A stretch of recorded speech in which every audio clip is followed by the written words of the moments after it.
আসসালামু আলাইকুম আমার প্রিয় বন্ধুরা, কেমন আছেন সবাই? আশা করি সকলেই ভালো আছেন।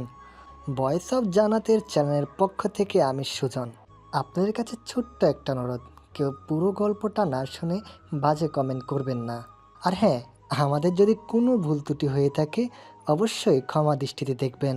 আর আমাদের সাথে যদি কথা বলতে চান, ডেসক্রিপশন বক্সের নম্বর দেওয়া আছে, সেখান থেকে যোগাযোগ করতে পারেন, হোয়াটসঅ্যাপ আর ইমো করা। আর হ্যাঁ, আমাদের গল্পতে লাইক করে আর ভালো লাগলে সাবস্ক্রাইব করতে মোটেও ভুলবেন না। তো চলুন গল্পটা শুরু করা যাক। দিশা ছিল খুব চঞ্চল, রাগী ও অভিমানী মেয়ে। তবে ঈশানকে অনেক ভালোবাসতো।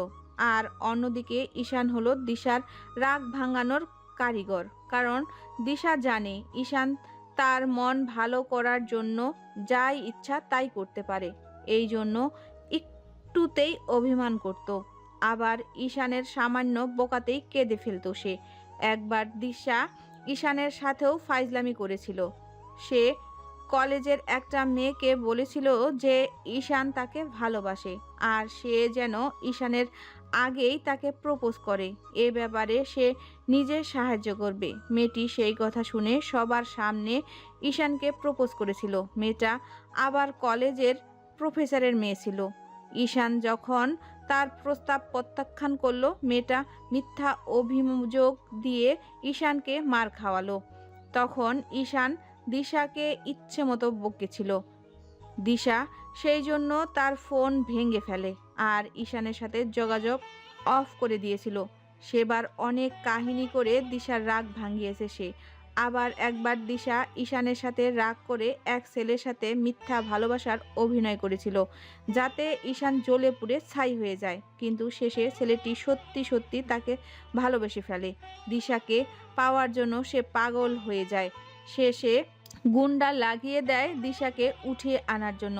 তখন সবাই ভয়ের মধ্যে পড়ে গিয়েছিল। শেষে দিশার সাথে দুইজন পুলিশ ছদ্মবেশে পাহারায় রাখা হয়েছিল। এইভাবে যেই তার দিশাকে তুলে নিয়ে যেতে ধরে, তখন পুলিশ তাদের ধরে ফেলে। তখন ঈশান দিশাকে কয়েকটা চড় মেরেছিল আর যোগাযোগ করা বন্ধ করে দিয়েছিল। কিন্তু দিশা ঈশানকে পাগলের মতো ভালোবাসতো। এদিকে ঈশানও তার কোনো খোঁজখবর নিচ্ছিল না। সেই দুঃখে সে আত্মহত্যা করতে ধরে। কারণ দিশা খুবই ইমোশনাল একটা মেয়ে। সে যখন ভালো তখন খুব ভালো, কিন্তু রেগে গেলে আর রেহাই নেই। এরকমই আরও অনেক ঘটনা ঘটিয়েছে দিশা, যার জ্বলজ্বন্ত প্রমাণ ঈশান নিজেই। ঈশান আর রাগ করে থাকতে পারল না। সে দিশাকে ফোন দিল, কিন্তু দিশার ফোন অফ ছিল। ঈশান এবার তার শ্বশুরকে ফোন দিল। তিনি জানালেন বাহিরে আছেন। ঈশান এবার তার শাশুড়িকে ফোন দিলেন। তার শাশুড়ি জানালো, দিশা কাল থেকে কিছু খাচ্ছে না, ওর নাকি শরীর খারাপ। আমি ডাক্তারের কাছে নিয়ে যেতে চাইলাম, তখন বলল ডাক্তারের কাছে যাওয়ার মতো অসুখ নয়। কিন্তু আর সকাল থেকে একবারও বাহিরে বের হয়নি। কি বলছেন মা? ওকে ডাকেননি? ডেকেছি অনেকবার, কিন্তু খুলছে না। ঈশান আর এক মুহূর্ত দেরি করল না। সে সকাল বেলায় দিশার বাড়ির দিকে রওনা দিল। টেনশনে তার কিছুই ভালো লাগছে না। এদিকে তাদের বাড়িও বের হচ্ছে না। ঈশানের মনে হচ্ছে গাড়িটা খুব ধীরে ধীরে যাচ্ছে। সেই জন্য সে ড্রাইভারকে বলল। ভাই একটু দ্রুত চালান না। ড্রাইভার বলল। দ্রুতই তো চলছে। ঈশানের অস্থিরতা বেড়ে গেল। এই মেয়েটা সারা জীবন তাকে এরকমই টেনশনের মধ্যেই রাখবে। তাকে একটুও শাসন করা যায় না। যদি শাসন করা হয় তাহলে তো তার রাগ ভাঙাতে জীবনটাই শেষ। অনেক অপেক্ষার পর ঈশান দিশার বাড়িতে পৌঁছালো। ঈশানকে দেখে দিশার মা এগিয়ে এলো। বাবা তুমি তখন তো বললে না আসবে। ঈশান তার শাশুড়ির প্রশ্নের কোনো উত্তর না দিয়ে জিজ্ঞাসা করলো। দিশা কই? তার শাশুড়ি বলল, এতক্ষণে দরজা খুললো, মনে হয় ফ্রেশ হচ্ছে। তুমি ঘরে গিয়ে বসো। ঈশান দিশার রুমে গিয়ে বসলো, কিন্তু দিশা এখনো আসতেছে না কেন। তাকে একটিবার দেখার জন্য সে পাগল হয়ে আছে। ঈশান রুমের মধ্যে পায়চারি করতে লাগলো। হঠাৎ দিশা বাথরুম থেকে বের হলো, কিন্তু দিশা ঈশানকে দেখেই দিল এক দৌড়। ঈশান চিল্লাতে লাগলো। কই যাচ্ছ? এই শোনো, দিশা প্লিজ এরকম করো না। দিশা। দিশা তার মায়ের কাছে গেল। তার মা বলল। তুই এখানে কেন? জামাই এসেছে দেখিসনি? দিশা বলল। এসেছে তো কি হয়েছে? দিশার মা দিশার উপর খুব রাগ হলো আর বলল। জামাইয়ের কাছে যা। দিশা রাগ করে অন্য রুমে চলে গেল। ঈশান তার শাশুড়িকে জিজ্ঞাসা করলো। দিশা কই গেল মা? তার শাশুড়ি বলল। এখানেই তো ছিল। ঈশানের খুব রাগ হতে লাগলো। সে শুধু ভাবতেছে। একবার শুধু দেখা পাই, ফাজলামি শিখিয়ে দিব। ঈশানের শাশুড়ি জামাইকে খেতে দিল। ঈশান বলল। মা, আমি এখন কিছুই খাবো না, আর দিশাকে একটু ডাকুন। বেশি দেরি করব না, আমি ওকে নিতে এসেছি। দিশার মা খুবই রেগে গেল। দিশা এরকম ব্যবহার কেন করছে? তিনি দিশাকে ডাকতে লাগলেন আর বললেন। তাড়াতাড়ি বের হ, ঈশান নিতে এসেছে তোকে। দিশা ঘরের ভেতর থেকে উত্তর দিল সে যাবে না। দিশার মা বলল।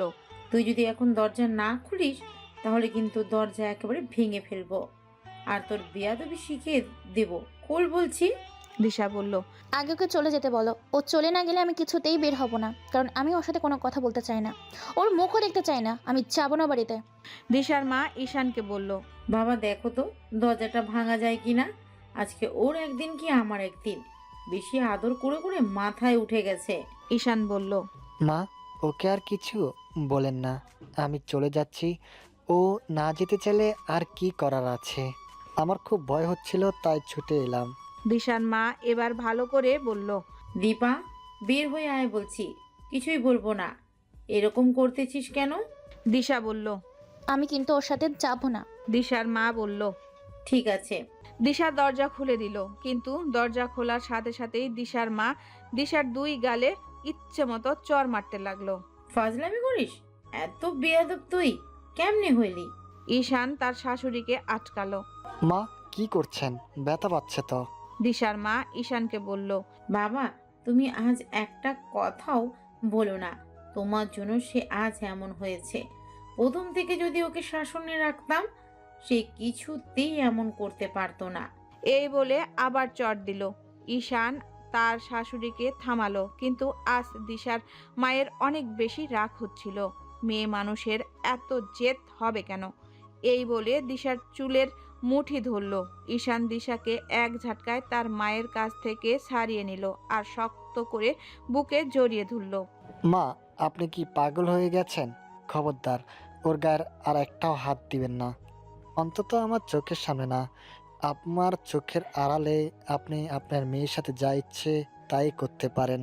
আমার চোখের সামনে ওকে কেউ মারবে, এটা আমি কিছুতেই সহ্য করতে পারবো না।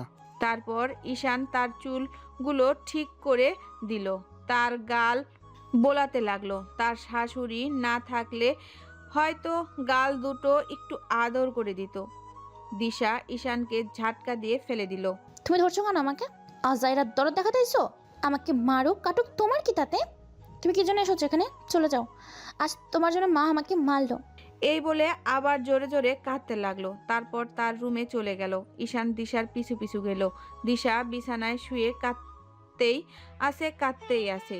ঈশান গিয়ে দিশাকে জড়িয়ে ধরলো। দিশা কাঁদতে কাঁদতে বলল। কেন এমন করছো তুমি? আমাকে কেন এত কষ্ট দিচ্ছ? আমি বললাম তো আমার ভালো লাগছে না, তবু বারবার কেন যেতে বলছো? ঈশান বলল। আমি কষ্ট দিচ্ছি নাকি তুমি আমার উপরে মানসিক আঘাত করছো? তুমি তো জানো আমি তোমাকে ছাড়া এক মুহূর্ত থাকতে পারি না, তবুও বারবার কেন দূরে ঠেলে দিচ্ছ? দিশা কোনো উত্তর দিল না।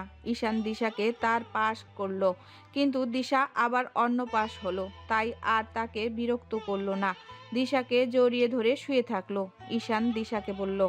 যাবে না আমার সাথে? না, কেন? এমনি। তাহলে কবে যাবে সেটা বলো, আমি সেই দিন তোমাকে নিতে আসবো। আমি কোনো দিন আর যাব না। আমি আজ থেকে তোমার সাথে ব্রেকআপ করলাম। এই বলে সে ঈশানকে সরিয়ে দিল। ঈশান হাসতে লাগলো। আমরা কি এখনো বয়ফ্রেন্ড গার্লফ্রেন্ড আছি, তাই ব্রেকআপ করে দিচ্ছ? দিশা বলল।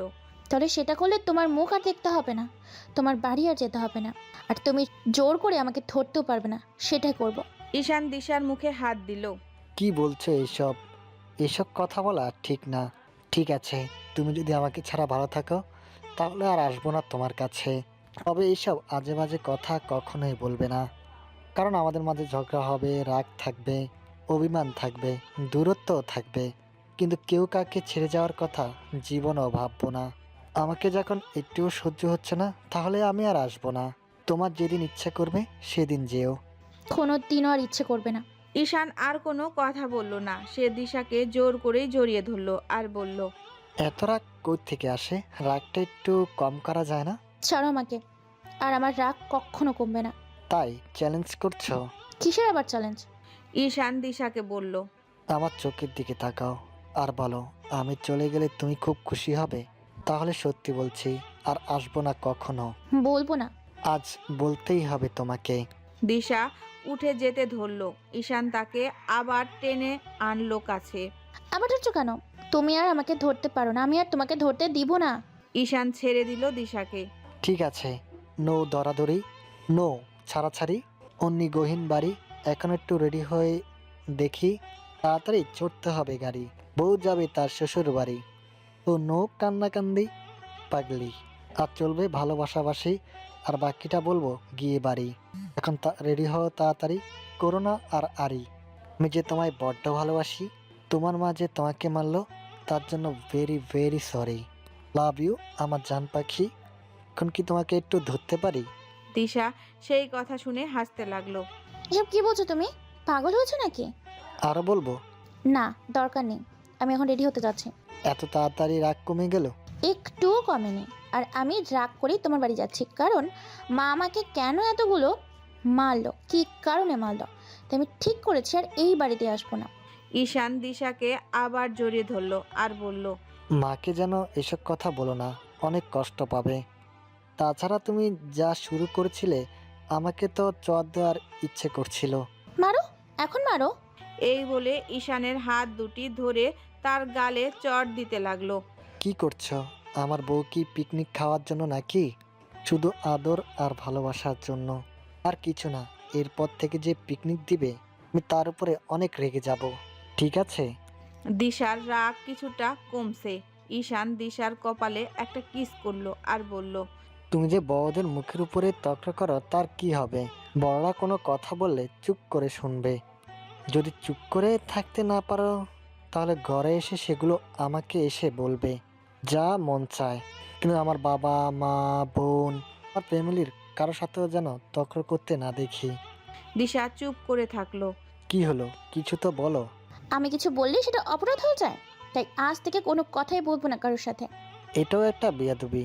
কথা বলবে না কেন? কথা না বলে তখন সবাই বলবে মেয়েটা খুব অহংকারী, ভাব নিয়ে চলে। তুমি কি আমাকে এসব উপদেশ দেওয়ার জন্য এনেছো? না তো, বউকে একটু দেখার জন্য এসেছি। এই বলে দিশাকে আদর করতে লাগলো। আবার বারণ করলাম যে। ঈশান হাসতে লাগলো আর বলল, মন থেকে বলছো? তো মুখ ফুটে বললেই তো হয়। জোর করে আদর করো। মানে? এখন একটু চুপ করবে তুমি? সব সময় ডিস্টার্ব করো। দিশা এবার নিজেই ঈশানকে কিস করলো আর বলল, আমার ব্যাপারে কষ্ট পেয়েছো তুমি? না, তবে মায়ের সাথে যা করেছ সেটার জন্য এখনো রাগ হচ্ছে। বাড়ি গিয়ে মার কাছে ক্ষমা চেয়ে নিব, তাহলে কি রাগ কমবে তোমার? একটু কমবে, তবে ভবিষ্যতে এমন কাজ আর কখনো করবে না। ঠিক আছে। আজ আর ঈশান দিশাকে নিয়ে বাড়ি গেল না। এদিকে সে বাড়িতে ফোন করে একবারও জানায়নি যে সে দিশাকে নিতে এসেছে। সে দিশাকে কাছে পেয়ে সব ভুলে গেল। এদিকে তার বাবা মা তার জন্য চিন্তা করতে লাগলো। ফোনটাও বন্ধ ছিল, কারণ দিশা ফোনটা রাগ করে ফেলে দিয়েছিল। ফোনটা সেখানেই বন্ধ অবস্থায় পড়ে আছে। দিশা তার শ্বশুরবাড়ি যাওয়ার জন্য রেডি হচ্ছে। আজ তার মুখে কি সুন্দর হাসি। ঈশান তার দিকে তাকিয়ে আছে আর ভাবছে, সবসময় এভাবে হাসি খুশি থাকলে তাহলে কত ভালো হতো। কিন্তু উনি তো তা করবেন না।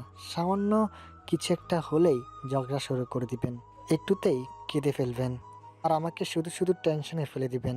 ওভাবে কি দেখছো? কিছু না। তাহলে এইভাবে তাকিয়ে আছো কেন? নিজের বউর দিকে তাকাবো না তো কার দিকে তাকাবো? দিশা ঈশানের কাছে এগিয়ে গেল, তারপর তাকে বিছানা থেকে টেনে নিচে নামালো। কি করছো? পড়ে যাবো তো। কয়টা বাজে দেখেছো? তাড়াতাড়ি রেডি হয়ে নাও। এই বলে সে বাহিরে চলে গেল। ঈশান দেখতে পেল মেঝেতে তার ফোন পড়ে আছে। এতক্ষণে তার মনে হলো বাড়ির কথা। একটা ফোনও করা হলো না বাড়িতে। ঈশান ফোনটা তুলে দেখতে লাগলো আর বলল, এই মেয়েটার একটুও মায়া মমতা নাই, কিভাবে এত দামি একটা ফোন ভেঙে ফেললো? দিশা ঠিক তখনই আবার রুমে এলো। কি হলো, রেডি হবে কখন? এই তো হচ্ছি, তার আগে তুমি এটা বলো, রাগ করে ফোনটা ভেঙে দিলে এখন একটা নতুন ফোন কিনতে টাকা লাগবে না? দিশা কোনো উত্তর দিল না। সে নিচু মুখ হয়ে থাকলো। ঈশান দিশাকে তার পাশে এনে বসালো আর বলল, আমাকে কঠোর হতে বাধ্য করো না দিশা। একবার যদি আমার ভিতরে রাগ ঢুকে যায়, আমি যদি কঠোর হই, তাহলে কিন্তু তোমার কিন্তু রেহাই নেই। এখন আমার পিছে পিছে ঘুরেও আর কোনো ভালোবাসা খুঁজে পাবে না। তাই আমি যেমন আছি তেমনই থাকতে দাও, কিন্তু তোমাকে নিজেকে পরিবর্তন করতে হবে। তুমি শুধু আমার ভালোবাসায় দেখেছো, আমার রাগ অভিমান এগুলো এখনো দেখোনি। এবারও ছাড় দিলাম, কিন্তু পরবর্তীতে কিন্তু কার মাপ করবো না। দিশা সেই কথা শুনে কেঁদে ফেলল। কি হলো এটা? আমি কি কাদার কথা বললাম? চোখে কি পানি লেগেই থাকে? ঈশান দিশার চোখের পানি মুছে দিল আর বলল, আজকে অনেক বেশি সুন্দর লাগছে তোমাকে। দিশা রাগান্বিত চোখে ঈশানের দিকে তাকালো। সত্যি বলছি, সকালবেলার ওই মুখের হাসিটা একদম পাগল করে দিচ্ছিল আমাকে। সবসময় সেরকম ভাবে হাসবে। দিশা চুপচাপ ঈশানের কথা শুনছে। ঈশান দিশাকে তার কোলের ভেতর নিল আর বলল, মাঝে মাঝে তোমার কি হয়, এত খারাপ ব্যবহার করো যা বাসায় বলা যায় না? কেন এমন করো? এখন থেকে রাগটা একটু কন্ট্রোলে আনতে হবে। আমি সত্যি বুঝতে পারি না কিছু, কেন যে এমন করি। বাসায় তো যাচ্ছ, মা যদি বকাবকি করে খবরদার তক্র করো না, মনে থাকবে? দিশা ঈশানকে জড়িয়ে ধরল আর বলল, মনে থাকবে, কিন্তু আমার খুব ভয় করছে। মা বাবা যে কি বলে, ওনারা তো আর আমার কান ঝালাপালা করে দিবে। বিয়ে তুমি যখন করেছো তখন তো শাস্তি পেতেই হবে। এখন একটা উচিত কথা বলি, কি? আমি কি মাকে বলেছিলাম তানিয়ার পিছনে দৌড়াদৌড়ি করতে? আর উনি কানে নাকি? কার পিছনে দৌড়াচ্ছেন, কাকে মারছেন তা একবারের জন্য দেখেননি? একে যাচাই করে নেবেন না? এই কথা আমাকে বলতো ঠিক আছে, মাকে যেন বলো না। দয়া করে নতুন কোনো অশান্তি শুরু করবে না। দিশা কোনো উত্তর না দিয়ে উঠে গেল। ঈশান রেডি হয়ে নিল। দিশা তার মাকে বলল। যাচ্ছি আমি। তার মা সেই কথা শুনে কেঁদে দিল আর বলল, কালকে চড় মেরেছিলাম দেখে নিশ্চয়ই আমার উপর এখনো রেগে আছিস। দিশা চুপচাপ ভাবে দাঁড়িয়ে আছে। কি হলো, কথা বলছিস না কেন? রাগ করে আছি কিনা জানি না, তবে আমি আর এই বাড়িতে আসবো না। তাহলে রেগে আছিস এখনো?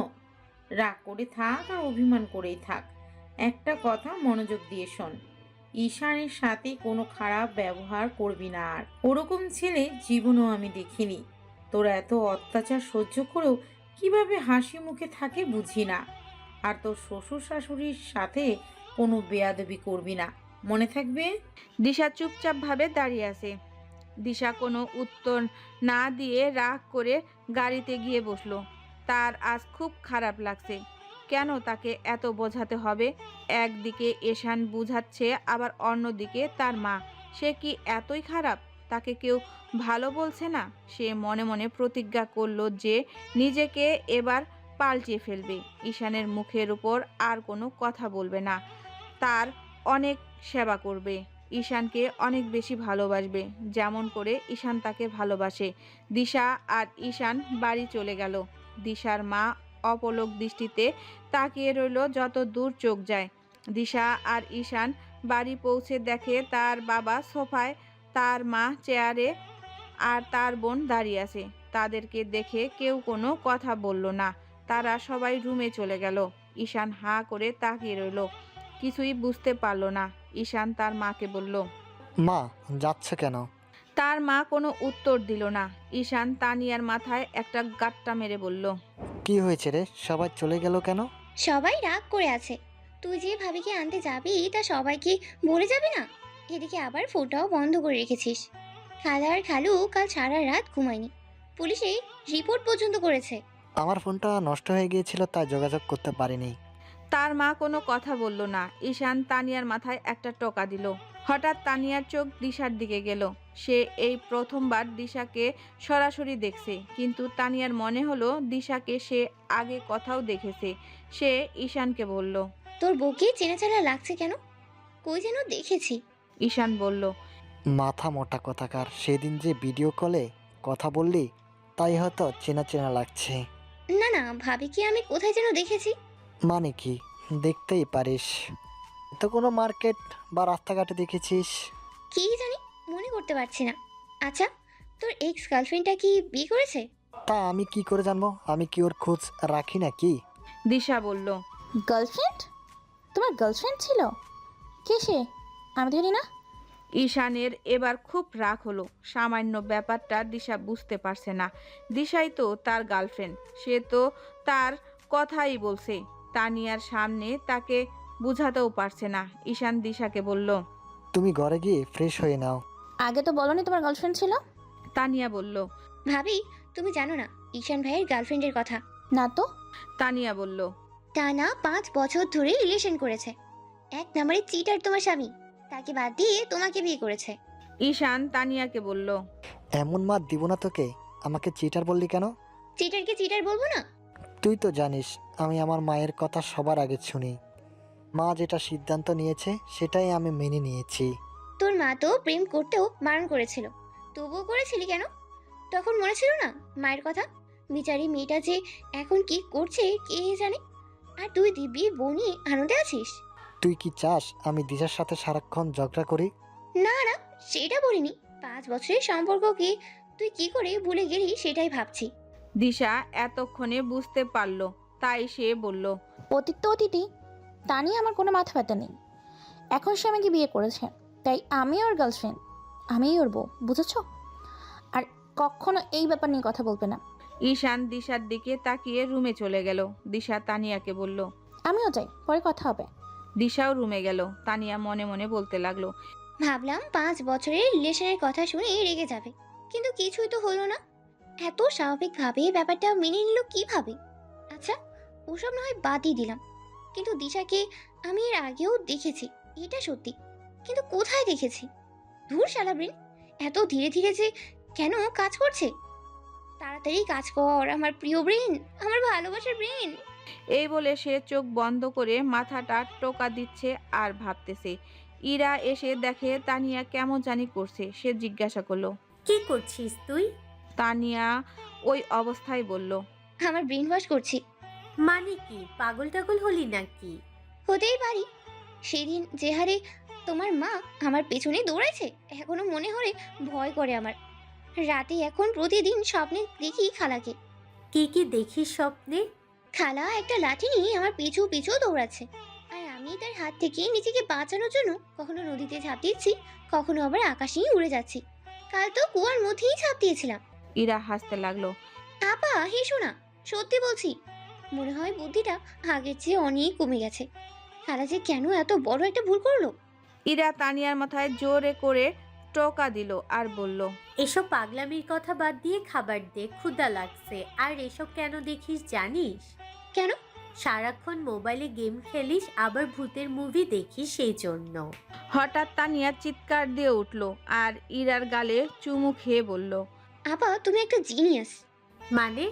তুমি টোকা দেওয়ার সাথেই আমার বুদ্ধি কেমন জানি বেড়ে গেল। আরেকবার টোকা দাও দেখি। মানে কি, কি বলিস তুই? আসলে তুই একটা পাগলি। ভাগ্যিস ঈশানের সাথে তোর বিয়েটা হয়নি। তানিয়া আবার চিৎকার দিয়ে উঠল। বুদ্ধি আমার আরো বেড়ে গেল। এই বলে সে ইরাকে আবার একটা চুমু দিল। কি করছিস তুই? তুমি আমাকে পাগল ভেবো না আপা, আমি আসলেই অনেক বুদ্ধিমান। তবে ব্রেনটা আমার খুব দুষ্টু, সহজে কাজ করেই না, ধীরে ধীরে কাজ করে। বলবি তো কি হয়েছে? তুই এমন করছিস কেন? তাহলেই শোনো, আমি অনেকক্ষণ ধরেই আমার ব্রেনের সাথে পরামর্শ করছিলাম যে দিশাকে আমি এর আগে কই দেখেছি, কিন্তু আমার ব্রেন আর আমি খুঁজেই পাচ্ছিলাম না। তুমি যেই একটা টোকা দিলে আর মোবাইলের কথা বললে, তখনই মনে হলো যে আমি ফোনে দেখেছি দিশার ছবি। তারপর আবার ভুলে গেলাম যে কার ফোনেই দেখেছি। যেই তুমি ঈশানের কথা বললে, তখনই মনে হলো আমি দিশাকে এর আগে ঈশানের ফোনেই দেখেছি। তো কি হয়েছে? তোর বইয়ের ছবি ফোনে থাকতেই পারে। হ্যাঁ পারি, কিন্তু ছবিটা আমি অনেক আগেই দেখেছি। কিন্তু এখন আমি এটা মেলাতে পারছি না যে তখন তো ঈশানের সাথে দিশার বিয়েই হয়নি। তাছাড়া দিশা আমাদের ফ্যামিলির চেনা পরিচিত কেউ না, আর ঈশানও বিয়ের আগে ওকে দেখেনি। তাহলে দিশার ছবি বিয়ের আগেই ঈশানের ফোনে কিভাবে এলো? ইরা বুঝতে পারলো ব্যাপারটা, যে দিশার ছবি তানিয়া ঈশানের ফোনে দেখেছে। সে তানিয়াকে বলল, এসব নিয়ে তুই এত মাথা ঘামাচ্ছিস কেন? আজেরটা বুদ্ধিগুলো শুধু এমনি এমনি কমে ফেলছিস। এসব নিয়ে আর না ভেবে নিজের কাজে মন দে। আচ্ছা ইরা আপা, দিশা আবার ঈশানের গার্লফ্রেন্ড না তো? তুই কি বলছিস? এসব এসব আবুল তাবুল কথাবার্তা বলে সংসারে অশান্তি সৃষ্টি করতে চাস? রাগ করছো কেন? আমার মনে হলো তাই বললাম। আর বলবি না এসব কথা। মা শুনলে তো ভাববে সত্যি দিশা ঈশানের গার্লফ্রেন্ড। ইরা আর এ ব্যাপারে কথা না বলে অন্য বিষয় নিয়ে কথা বলা শুরু করলো। দিশার রুমে যেতেই ঈশান তাকে বলল, এই মাথা মোটা, তোমার বুদ্ধি তো দেখছি তানিয়ার থেকেও কম। আমার গার্লফ্রেন্ড কে ছিল তুমি জানো না? কি করে তুমি এটা বিশ্বাস করলে যে তুমি ছাড়া অন্য কেউ ছিল? তানিয়া এমনভাবে বলছিল যে আমি ঘাবড়ে গিয়েছিলাম। আচ্ছা ধরো তুমি আর আমি দুজনে অজানা। আমি আমার গার্লফ্রেন্ডকে বিয়ে না করে তোমাকেই করলাম। তুমি বিয়ের পর জানতে পারলে তোমার সামনে রিলেশনের কথা, তখন কি করতে? দিশা ঈশানের গলা টিপে ধরল আর বলল, খুন করতাম। আমার জিনিস অন্য কারো কেন হবে? সত্যি সত্যি দেখছি খুন করছো। আচ্ছা ছাড়ো এখন। আর একটা গুরুত্বপূর্ণ কথা হলো, আনিয়া তোমাকে চিনতে পেরেছে। যদিও শিওর হতে পারছে না, তবুও বলছি ওর সামনে একটু কম কম যাবে। হ্যাঁ ঠিক আছে। তাড়াতাড়ি ফ্রেশ হই না, মা বাবার রুমে যেতে হবে। আল্লাহ জানে কি আছে কপালে। আমি কি করে যে এই ভুলটা করলাম। সরি, আমার জন্য এসব হচ্ছে। ঈশান দিশার কপালে একটা কিস করলো আর বলল, ঠিক আছে, এবার ভুল হয়েছে, পরবর্তীতে আর না হলেই হলো। যা বলতে হবে মনে আছে তো? হ্যাঁ আছে। মা যতই বকুক কোনো উত্তর দিব না, শুধু চুপ করে শুনবো আর ক্ষমা চাইবো মার কাছে। গুড, লক্ষ্মী বউ আমার। ঈশান দিশাকে নিয়ে তার মায়ের রুমে গেল। আসলে মা এত তাড়াহুড়ো করে বের হয়েছে যে কাউকে কিছু বলার সুযোগই পাইনি। ভুল হয়ে গেছে মা, আমি জানি তোমরা অনেক টেনশন করেছ। দয়া করে রাগ করে থেকো না। তার মা চুপ করে আছে। ঈশান তার বাবার কাছে গেল। বাবা তুমি অন্তত বোঝার চেষ্টা করো। ঈশানের বাবা বলল, কি এমন দরকার যে তাড়াহুড়ো করে বের হতে হলো? দিশা হঠাৎ অসুস্থ হয়ে গিয়েছিল, তাই আমি কাউকে না বলে তাড়াতাড়ি করে ওর বাড়িতে গিয়েছিলাম। ঈশানের মা এখনো চুপ করেই থাকলো। কথা বলছো না কেন মা? ঈশান দিশাকে চোখ দিয়ে ইশারা করলো। মায়ের কাছে ক্ষমা চাও। দিশা তাই তার শাশুড়িকে বলল, মা আমি ক্ষমা করে দিন প্লিজ। আমি সত্যি সেদিন বুঝতে পারিনি, আর কখনো করবো না এমন ফাজলামি। সরি মা, প্লিজ ফরগিভ মি। ঈশানের মা কোনো কথাই বলল না। ঈশান কতবার মা মা করে ডাকলো কিন্তু কোনো উত্তর দিল না। ঈশানের বাবা বলল, তোর বিবেক আসলেই নষ্ট হয়ে গেছে। তোর বাবা মা যে বেঁচে আছে তুই মনে হয় এটা ভুলে গেছিস। আমরা যে তোকে নিয়ে টেনশন করব এটা ভেবেছিলে কখনো? যাওয়ার সময় বলে যাসনি? আবার ওখানে গিয়ে তো একটা ফোন করতে পারতি। আমার ফোন ভেঙে গেছে তাই যোগাযোগ করতে পারিনি। সেই কথা শুনে ঈশানের বাবা বলল, তোর বউ ভেঙেছে নাকি? তোর বউয়ের তো আবার অনেক রাগ। দিশা সেই কথা শুনে ঈশানের দিকে তাকালো। না না, ও ভাঙবে কেন? আমার পকেট থেকে পড়ে গিয়েছিল। ঈশানের বাবা বলল। তোর শ্বশুর বাড়িতে কি আর কারো ফোন ছিল না? ঈশান আর কোনো উত্তর করতে পারল না। সে শুধু বারবার ভাবছে সে কি করে এই ভুলটা করলো। ঈশান তার মাকে জড়িয়ে ধরল। বললাম তো ভুল হয়েছে, দরকার পড়লে কয়েকটা চড় দাও, তা না হলে কানটা মলে দাও, যা মন চায় তাই করো। আচ্ছা ঠিক আছে, আমাকে যে শাস্তি দিবে আমি সেটাই মেনে নিব। সত্যি বলছি, তবুও কথা না বলে থেকো না। তুমি কথা না বললে আমি কার সাথে কথা বলবো? প্লিজ মা, রাগ করে থেকো না। ঈশানের মা কথা বলল এতক্ষণে। তোকে আমি কি বলেছিলাম? দিশাকে আর আমি এ বাড়িতে দেখতে চাই না। ওর মুখ আমি আর দেখব না। আর তুই কি করলি? কাউকে না বলে ঠিক বউ এর কাছে চলে গেলি, ওকে বাড়িতেও নিয়ে এলি, তোর বাবার থেকেও পারমিশন নিলি না, আর আমাকেও একবারের জন্য বললি না। আমি সব বুঝি রে বাবা। বিয়ে করলে বউ সব থেকে আপন হয়, আর মা বাবা হয় বোঝা। তুই ভালো থাক এটাই আমি চাই, কিন্তু আমি দিশাকে আর এ বাড়িতে থাকতে দেব না। ওকে চলে যেতে বল, দরকার হলে তুইও চলে যা তোর বউয়ের সাথে, আমার কোনো আপত্তি নাই। মা কি বলছে এসব? কই যাব আমি? যেখানে মন চায় সেখানে, শুধু তুই আর তোর বউ থাকবে, আর কেউ থাকবে না। কে তোদেরকে কথা শোনাবে না। তোর বউ তার ইচ্ছা মতো বেয়াদবি করতে পারবে, কেউ বকবেও না। মা, এবারই লাশ, আর দিশা কোনো ভুল করবে না। যদি সে এরকম বেয়াদবি আর করে, আমি নিজে ওকে ঘর থেকে বের করে দেব। এই তোমাকে ছুঁয়ে প্রমিস করলাম। সে সত্যি অনেক অনুতপ্ত, আমার কাছে অনেক কেঁদেছে। তোমার সাথে ফাজলামি করে সে অনেক বড় ভুল করেছে। সে বুঝতে পারেনি। এবার মতো ওকে ক্ষমা করে দাও প্লিজ মা। ঈশান দিশাকে বলল। এভাবে চুপচাপ দাঁড়িয়ে আছো কেন? ক্ষমা চাও মার কাছে। দিশার চোখ দিয়ে টপ টপ করে পানি পড়ছে। তার খুব খারাপ লাগছে। কেন বারবার সে এমন করছে? দিশা তার শাশুড়ির পায়ে পড়ল, কিন্তু কোনো কথা বলতে পারল না। চোখের এক ফোঁটা পানি তার শাশুড়ির পায়ে পড়ল। তার শাশুড়ি দিশাকে উঠালো। এই দিশা, তুই কাঁদছো কেন? চোখ মুছো। ও এমনই, কিছু একটা বলতেই কেঁদে দেয়। কোনো শাসনই করতে পারছি না আমি। দিশা ঈশানের দিকে তাকালো। ওভাবে তাকিয়ে আছো কেন? আমি কি ভুল কিছু বললাম? ঈশানের মা বলল। এবারের মতো ক্ষমা করে দিলাম, পরবর্তীতে যেন এরকম না হয়। দিশার শাশুড়ি দিশাকে বলল। আমি তোমার গুরুজন হই, আমাদের সাথে তোমার ঠাট্টা করার সম্পর্ক নয়। আমাদেরকে সবসময় সম্মান ও শ্রদ্ধা করবে, মনে থাকবে। দিশা মাথা নাড়ালো। ঈশানের মা ঈশানের কান ধরে এমন জোরে মলা দিল যে কানটা মনে হয় ছিঁড়েই গেল। কিভাবে তুই এটা করতে পারলি? আমার তুই ছাড়া আর কে আছে? তুই কোথায় যাবি, কেন যাবি আমাকে বলবি বলবি না? বউকে আনতে যাবি, সেটা আমাকে বললে কি হতো? মা, লাগছে তো, ছেড়ে দাও। লাগার জন্যই তো ধরেছি। আর তুই না বললি যা শাস্তি দেবে দাও। ঠিক আছে, কানটা তাহলে ছিঁড়েই ফেলো। এখন সবাই বলবে অমুকের ছেলের কান নেই। এখন নিশ্চয়ই তোমার শুনতে ভালো লাগবে না। ঈশানের মা ঈশানের কান ছেড়ে দিল আর বলল। তুই দিশাকে আনতে যাবি, সেটা আমাকে বললে কি ক্ষতি হতো? অন্তত তোর বাবাকে বলতে পারতি, বা ইরাকেও বললেও হতো। তুমি যদি না যেতে দাও তাই বলিনি। আমি যদি এমনই চাইতাম তাহলে তোকে বিয়ে করাতাম না, আমার আঁচলে বেঁধে রাখতাম। তোর বাবা কালকেই এ নিয়ে আমার সাথে কথা বলেছে যে দিশাকে তার বাড়ি থেকে আনতে হবে। আমি আর বললাম সে চিন্তা তোমাকে করতে হবে না, ঈশান নিজে গিয়ে নিয়ে আসবে। তখন তোর বাবা বলল তোমার থেকে পারমিশন না নিয়ে সে জীবনও দিশাকে আনতে যাবে না। কিন্তু কি হলো, তুই কাউকে না বলে একাই গিয়ে নিয়ে আসলি। ঈশান তার মায়ের কোলে মাথা দিয়ে শুলো আর বলল। সত্যি অনেক বড় ভুল করেছি মা। জীবনও আর এই ভুল হবে না, দেখে নিও। আর যদি কখনো এরকম ভুল করি আমাকে শাস্তি দিও। কিন্তু কথা বলা বন্ধ করো না, না হলে আমি দম পেটে মরে যাব। কি বলছিস এসব? এসব কথা মুখে আনবি না, খবরদার। ঈশানের বাবা বলল। তোরা কি আজ ঘুমাবি না?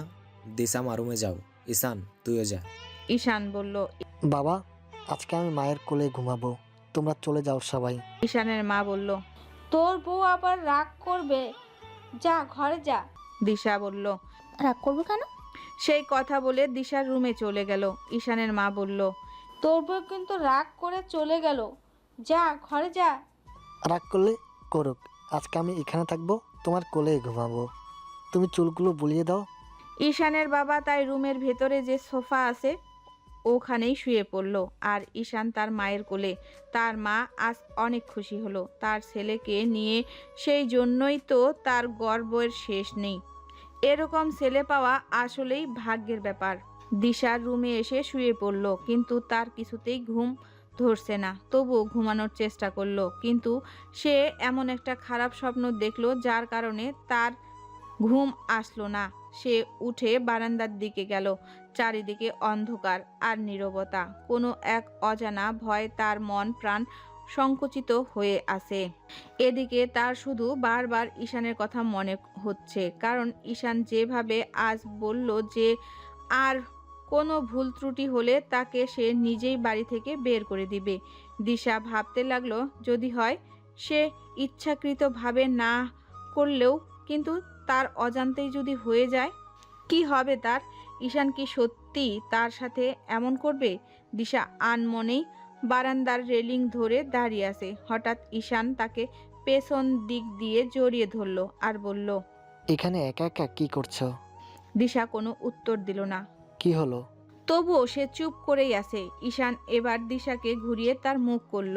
অন্ধকারে দিশা বা ঈশানের মুখ স্পষ্ট দেখা না গেলেও ঈশান বুঝতে পারল দিশা কাঁদছে। কি হয়েছে? দিশা ঈশানের প্রশ্ন এড়িয়ে গেল, তারপর বিছানায় গিয়ে শুল। কথা বলছো না কেন? ঈশান বুঝতে পারল দিশার মন খারাপ, তাই সে আর কোনো বিরক্ত করলো না। দিশাকে জড়িয়ে ধরে শুয়ে পড়ল। হঠাৎ দিশা ঈশানের গলা ধরে কেঁদে উঠল। প্লিজ আমাকে তোমার জীবন থেকে আলাদা করো না, আমাকে বাড়ি থেকে বের করে দিও না। ঈশান খুবই অবাক হলো, সে কিছুই বুঝতে পারল না। হঠাৎ দিশা এসব কেন বলছে? দিশা ঈশানের গলা আরো শক্ত করে ধরল। কি হয়েছে? কাঁদছো কেন? মৃত্যু ব্যতীত তুমি আর আমি জীবনেও আলাদা হব না, তবে সৃষ্টিকর্তার কাছে সবসময় বলি যেন মৃত্যুটাও একসাথে হয়। হ্যাঁ, সেটা তো আমিও চাই, কিন্তু হঠাৎ করে এমন কথা কেন বলছো? দিশার মনে হয় এতক্ষণে হুঁশ এলো। সে এতক্ষণ ঘোরের মধ্যে ছিল। সে ঈশানকে দেখে অবাক হলো। তুমি এখানে কখন এলে? ঘুমাওনি? ঈশান কিছুই বুঝতে পারল না দিশা এসব কি বলছে। কি হয়েছে দিশা? তুমি এতক্ষণে আমাকে দেখলে? আমি তো অনেকক্ষণ এসেছি। ও, বুঝতে পারিনি। তুমি না মার ঘরে ঘুমিয়েছিলে? ঘুম আসতেছিল না, তাই উঠে এলাম। আসলে কেন? মা আবার কি ভাববে? মা ঘুমাইছে, কিন্তু তুমি এইসব কি বলতেছিলে? কই কি? কি লুকাচ্ছ দিশা? কিছু না। আবার মিথ্যা কথা বলছো? আমি আজ একটা স্বপ্ন দেখেছি। স্বপ্ন? কিসের স্বপ্ন? হ্যাঁ, স্বপ্ন। কিন্তু আশ্চর্যের বিষয় কি জানো? আমি একই স্বপ্ন 1 সপ্তাহ ধরে দেখছি। বোকা মেয়ে, স্বপ্ন তো স্বপ্ন। কি দেখলে স্বপ্নে? আমি স্বপ্নে দেখি তুমি তানিয়াকে বিয়ে করেছো, আমাকে বাড়ি থেকে বের করে দিয়েছো। ঈশান সেই কথা শুনে জোরে জোরে হাসতে লাগলো। অন্য কোনো মেয়েকে যদি দেখতে, তাহলে সেটা আসলে ভাবার বিষয় ছিল। তানিয়া, ইম্পসিবল। পাগলটাকে আমি বিয়ে করব? তার মানে অন্য কোনো মেয়েকে বিয়ে করার ইচ্ছা আছে? না না, সেভাবে বলিনি। আর অন্য কোনো মেয়েকে কেন বিয়ে করব? যদি করো? সেটা পরে দেখা যাবে। তার মানে বিয়ে করবে? ঈশান দিশাকে জড়িয়ে ধরল আর বলল। নিজের বিয়ে করা বউ যখন স্বামীর যত্ন করে না, এখন তো সেটাই করতে হবে। দিশা ঈশানকে এক ঝাটকায় ফেলে দিল। যা কর গিয়ে, এখনই কর। এখন কিভাবে করব? আর মেয়ে বা পাবো কোথায়? দিশা বিছানা ছেড়ে উঠে গেল। এই, কই যাচ্ছ? সব ছেলেরা এক, কেউ বলো না। ঈশানও পিছু পিছু গেল। আমাকে ধরবি না তুই। ঠিক আছে, ধরবো না, কিন্তু একটু তো ধরতেই পারি। দিশা এক নিঃশ্বাসে বলতে লাগলো। না না, ধরবি না তুই। তুইও বাকি সব ছেলেদের মতো, তোরা সব এক। আগে জানলে আমি প্রেমই করতাম না, আর বিয়ে তো করতামই না। বিয়ে করে যদি স্বামীকেই হারানোর ভয় থেকে, তাহলে সে বিয়ে করে কি হলো? আমি আর এত টেনশন নিতে পারছি না। কেন আমাকে এত টেনশন করতে হবে? আর কেনই বা আমাকে বারবার এই একই স্বপ্ন দেখতে হবে? তুমি কেন একই স্বপ্ন দেখছো না? তুমি যদি দেখতে, তাহলে বুঝতে টেনশন কাকে বলে, তাহলে তুমিও বুঝতে কিছু হারানোর আগে হারানোর টেনশনটা কতটা কষ্টের। দিশা হাত নাড়াচ্ছে আর বকবক করছে। ঈশান একবার দিশার হাতের দিকে আরেকবার দিশার মুখের দিকে তাকাচ্ছে। কেমনে এত কথা বলছে সে? আর এই কথাগুলো আসে কই থেকে?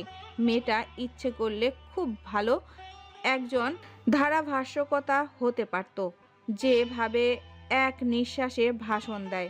ঈশান দিশাকে কোলে তুলে নিল আর তার ঠোঁটে কিস করতে লাগলো। কি হচ্ছে এসব? ছাড়ো, আমাকে আজ বলতে দাও, এসব তোমার শোনা দরকার। ঈশান কিছুক্ষণ পর ছেড়ে দিল দিশাকে আর বলল। বলতে থাকো আর নিজেই বসে থেকে শুনো। আমি ঘুমাতে গেলাম। ঈশান চলে গেল রুমে। খোঁজ যাচ্ছ তুমি? এটা কি করলে? আরও কিছু বলার ছিল, শুনে যাও। কালকে শুনবো, এখন ঘুমাবো। দিশা চলে গেল রুমে। গিয়ে দেখে ঈশান কোল বালিশটাকে জড়িয়ে ধরে ঘুমাচ্ছে। একে প্র্যাকটিস করছি, যদি সত্যি আরেকটা বিয়ে করি তোমার রিয়াকশনটা কেমন হবে। দিশা ঈশানের চুল ধরে টানতে লাগলো আর কোল বালিশটাকে ছিঁড়ে মাটিতে ফেলে দিল। তারপর নিজেই ঈশানের কোলের ভেতরে শুয়ে পড়ল। গুড, এভাবে শত্রুকে পরাজিত করতে হবে। আমার উপরে এভাবে অ্যাটাক করা যাবে না। আমি খুব ব্যথা পাইছি, মাথা ঘুরতেছে। আরেকটু টেনে দিই, তাহলে এবার মাথা ঘোরা ভালো হয়ে যাবে। না না, আমার মাথা ঘুরছে না, আমি ঠিক আছি। দিশা ঈশানকে কিস করতে লাগলো আর বলল, চলবে? হ্যাঁ অবশ্যই, এটাতে না নেই। সকালবেলা আজ দিশা তাড়াতাড়ি উঠে, কিন্তু আজ আর সে ঈশানকে ডাক দিল না। সে একা একা সবার জন্য নাস্তা রেডি করতে লাগলো। সে একজন আদর্শ বউ হওয়ার চেষ্টা করছে। নাস্তা রেডি করে সে সবাইকে খাওয়ার জন্য ডাক দিল। দিশাকে আজ রান্নাঘরে একা দেখে সবাই অবাক। শেষ পর্যন্ত ঈশান বেচারা এই রান্না করার চাকরি থেকে রেহাই পেল। দিশা যখন ঈশানকে নাস্তা করার জন্য ডাক দিল, তখন ঈশান বলল, ব্যাপার কি, আজ একা একা দেখি রান্না করেছ? আমাকে আর লাগবে না? না, আপনাকে রান্না করতে হবে না। শুধু রান্না কেন, আর কিছুই করতে হবে না। সত্যি বলছো? এই বলে দিশাকে জড়িয়ে ধরলো আর বলল, আমার বউটা কত ভালো। খুশি হলো আপনি, কারণ আজ থেকে তুমি আর এইভাবে বসে বসে থাকতে পারবে না। কাল থেকে তুমি বাবার অফিসে জয়েন করবে, বুঝেছো? কি বলছো এসব? আমার এসব কাজকর্ম করতে ভালো লাগে না। সেটা বলতে হবে নাকি? তোমার বউ বাচ্চাকে কি সারা বছর বাবা খাওয়াবে? আচ্ছা, আমার বাচ্চা? কোথায় সে বাচ্চা? দিশা লজ্জা পেয়ে গেল আর বলল, যেভাবে বলছো মনে হয় না আজ না হয় কাল হবে তো। কবে হবে? যেদিন আল্লাহ দিবে। ঈশান দিশাকে জড়িয়ে ধরল।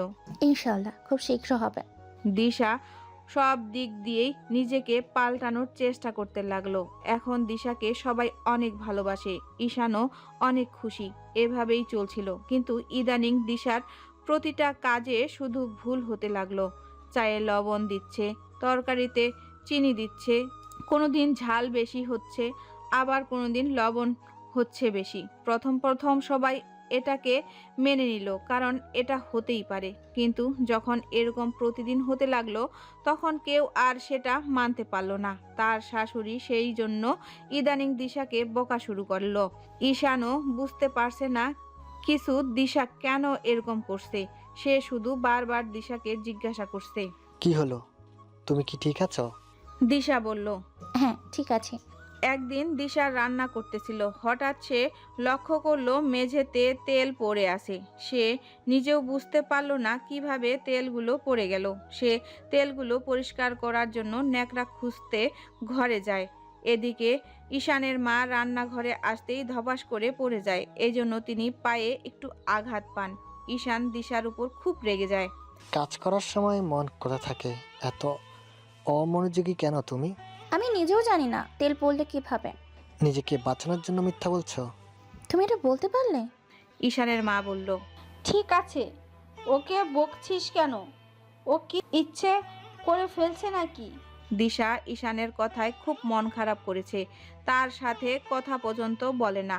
ডাক্তার ঈশানের মায়ের পায়ে মালিশ করার জন্য একটা তেল দেয়। দিশা 3 বেলা সেই তেল মালিশ করে দেয়। প্রতিদিনের মতো আজকেও দিশা সেই তেল মালিশ করে দিল।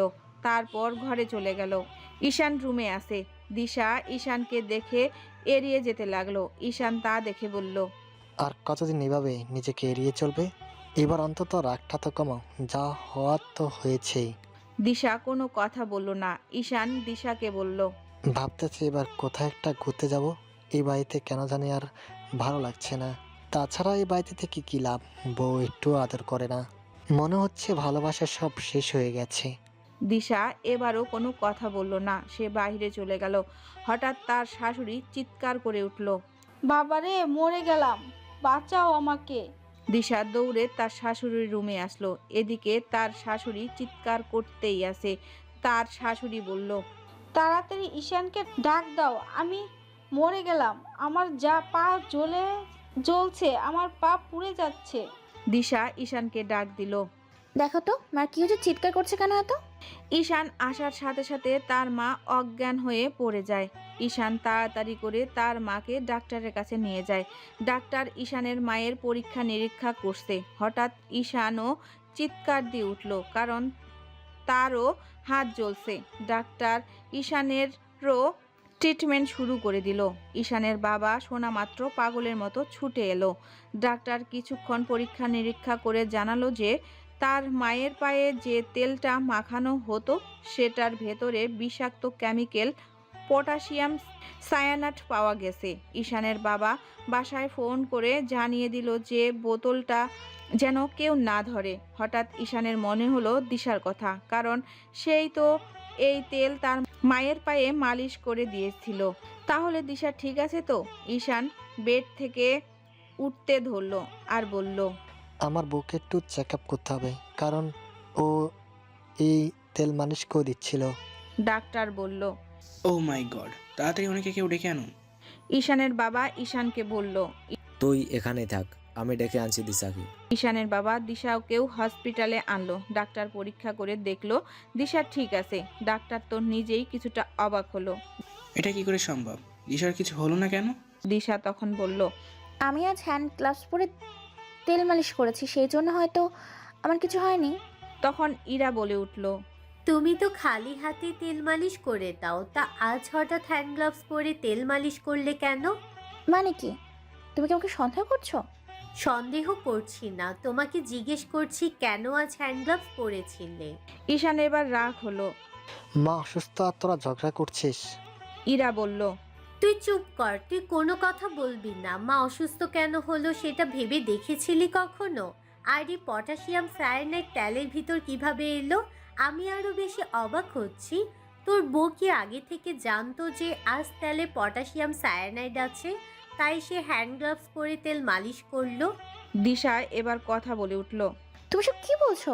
আজ আমি এমনিতে হ্যান্ড গ্লাভস পরেছিলাম, কারণ তেল খুব ভারী আর আঠালো, তাই বারবার হাত ধুলেও হাত পরিষ্কার হতো না। তাই আমার মনে হলো হ্যান্ড গ্লাভস পরে তেল মালিশ করলে হাতে লাগবে না, তাহলে বারবার ধুতেও হবে না। কিছুক্ষণ পর ডাক্তার এলেন। ডাক্তারের চোখ মুখ দেখে মনে হচ্ছে মারাত্মক কিছু ঘটে গেছে।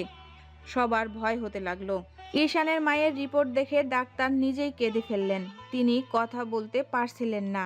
ঈশান বলল, ডাক্তার, আমার মায়ের কি হয়েছে? ডাক্তার বলল, আগে বলেন আপনার মায়ের কোনো বড় শত্রু আছে কিনা? শত্রু? কিসের শত্রু? ডাক্তার বললেন। শত্রু না থাকলে এই জঘন্য কাজটা করলো কে? ঈশানের মেজাজ খারাপ হতে লাগলো। ডাক্তার সাহেব, আসল কথা বলুন, কি হয়েছে আমার মায়ের? আপনার মা জীবিত থেকেও মৃত, কারণ তিনি আর কথা বলতে পারবেন না, আবার চলাফেরাও করতে পারবেন না। তার পুরো শরীর প্যারালাইজড হয়ে গেছে। মানে কি, কি বলছেন এইসব? হ্যাঁ, ঠিকই বলছি। সায়ানাইড খুবই মারাত্মক একটি রাসায়নিক যৌগ, যার এক ফোঁটা কেউ খেলে সাথে সাথে সে মৃত্যুর কোলে ঢলে পড়ে। যেহেতু রোগী এই সায়ানাইড খায়নি, তাই তার মৃত্যু হয়নি, কিন্তু সেই মারাত্মক কেমিক্যাল শরীরে লাগানোর ফলে তার রক্তের মাধ্যমে পুরো শরীরে চলে গিয়েছে। এই জন্য রোগীর পুরো শরীর অবশ হয়েছে। সেই কথা শুনে সবাই চিৎকার করে কাঁদতে লাগলো।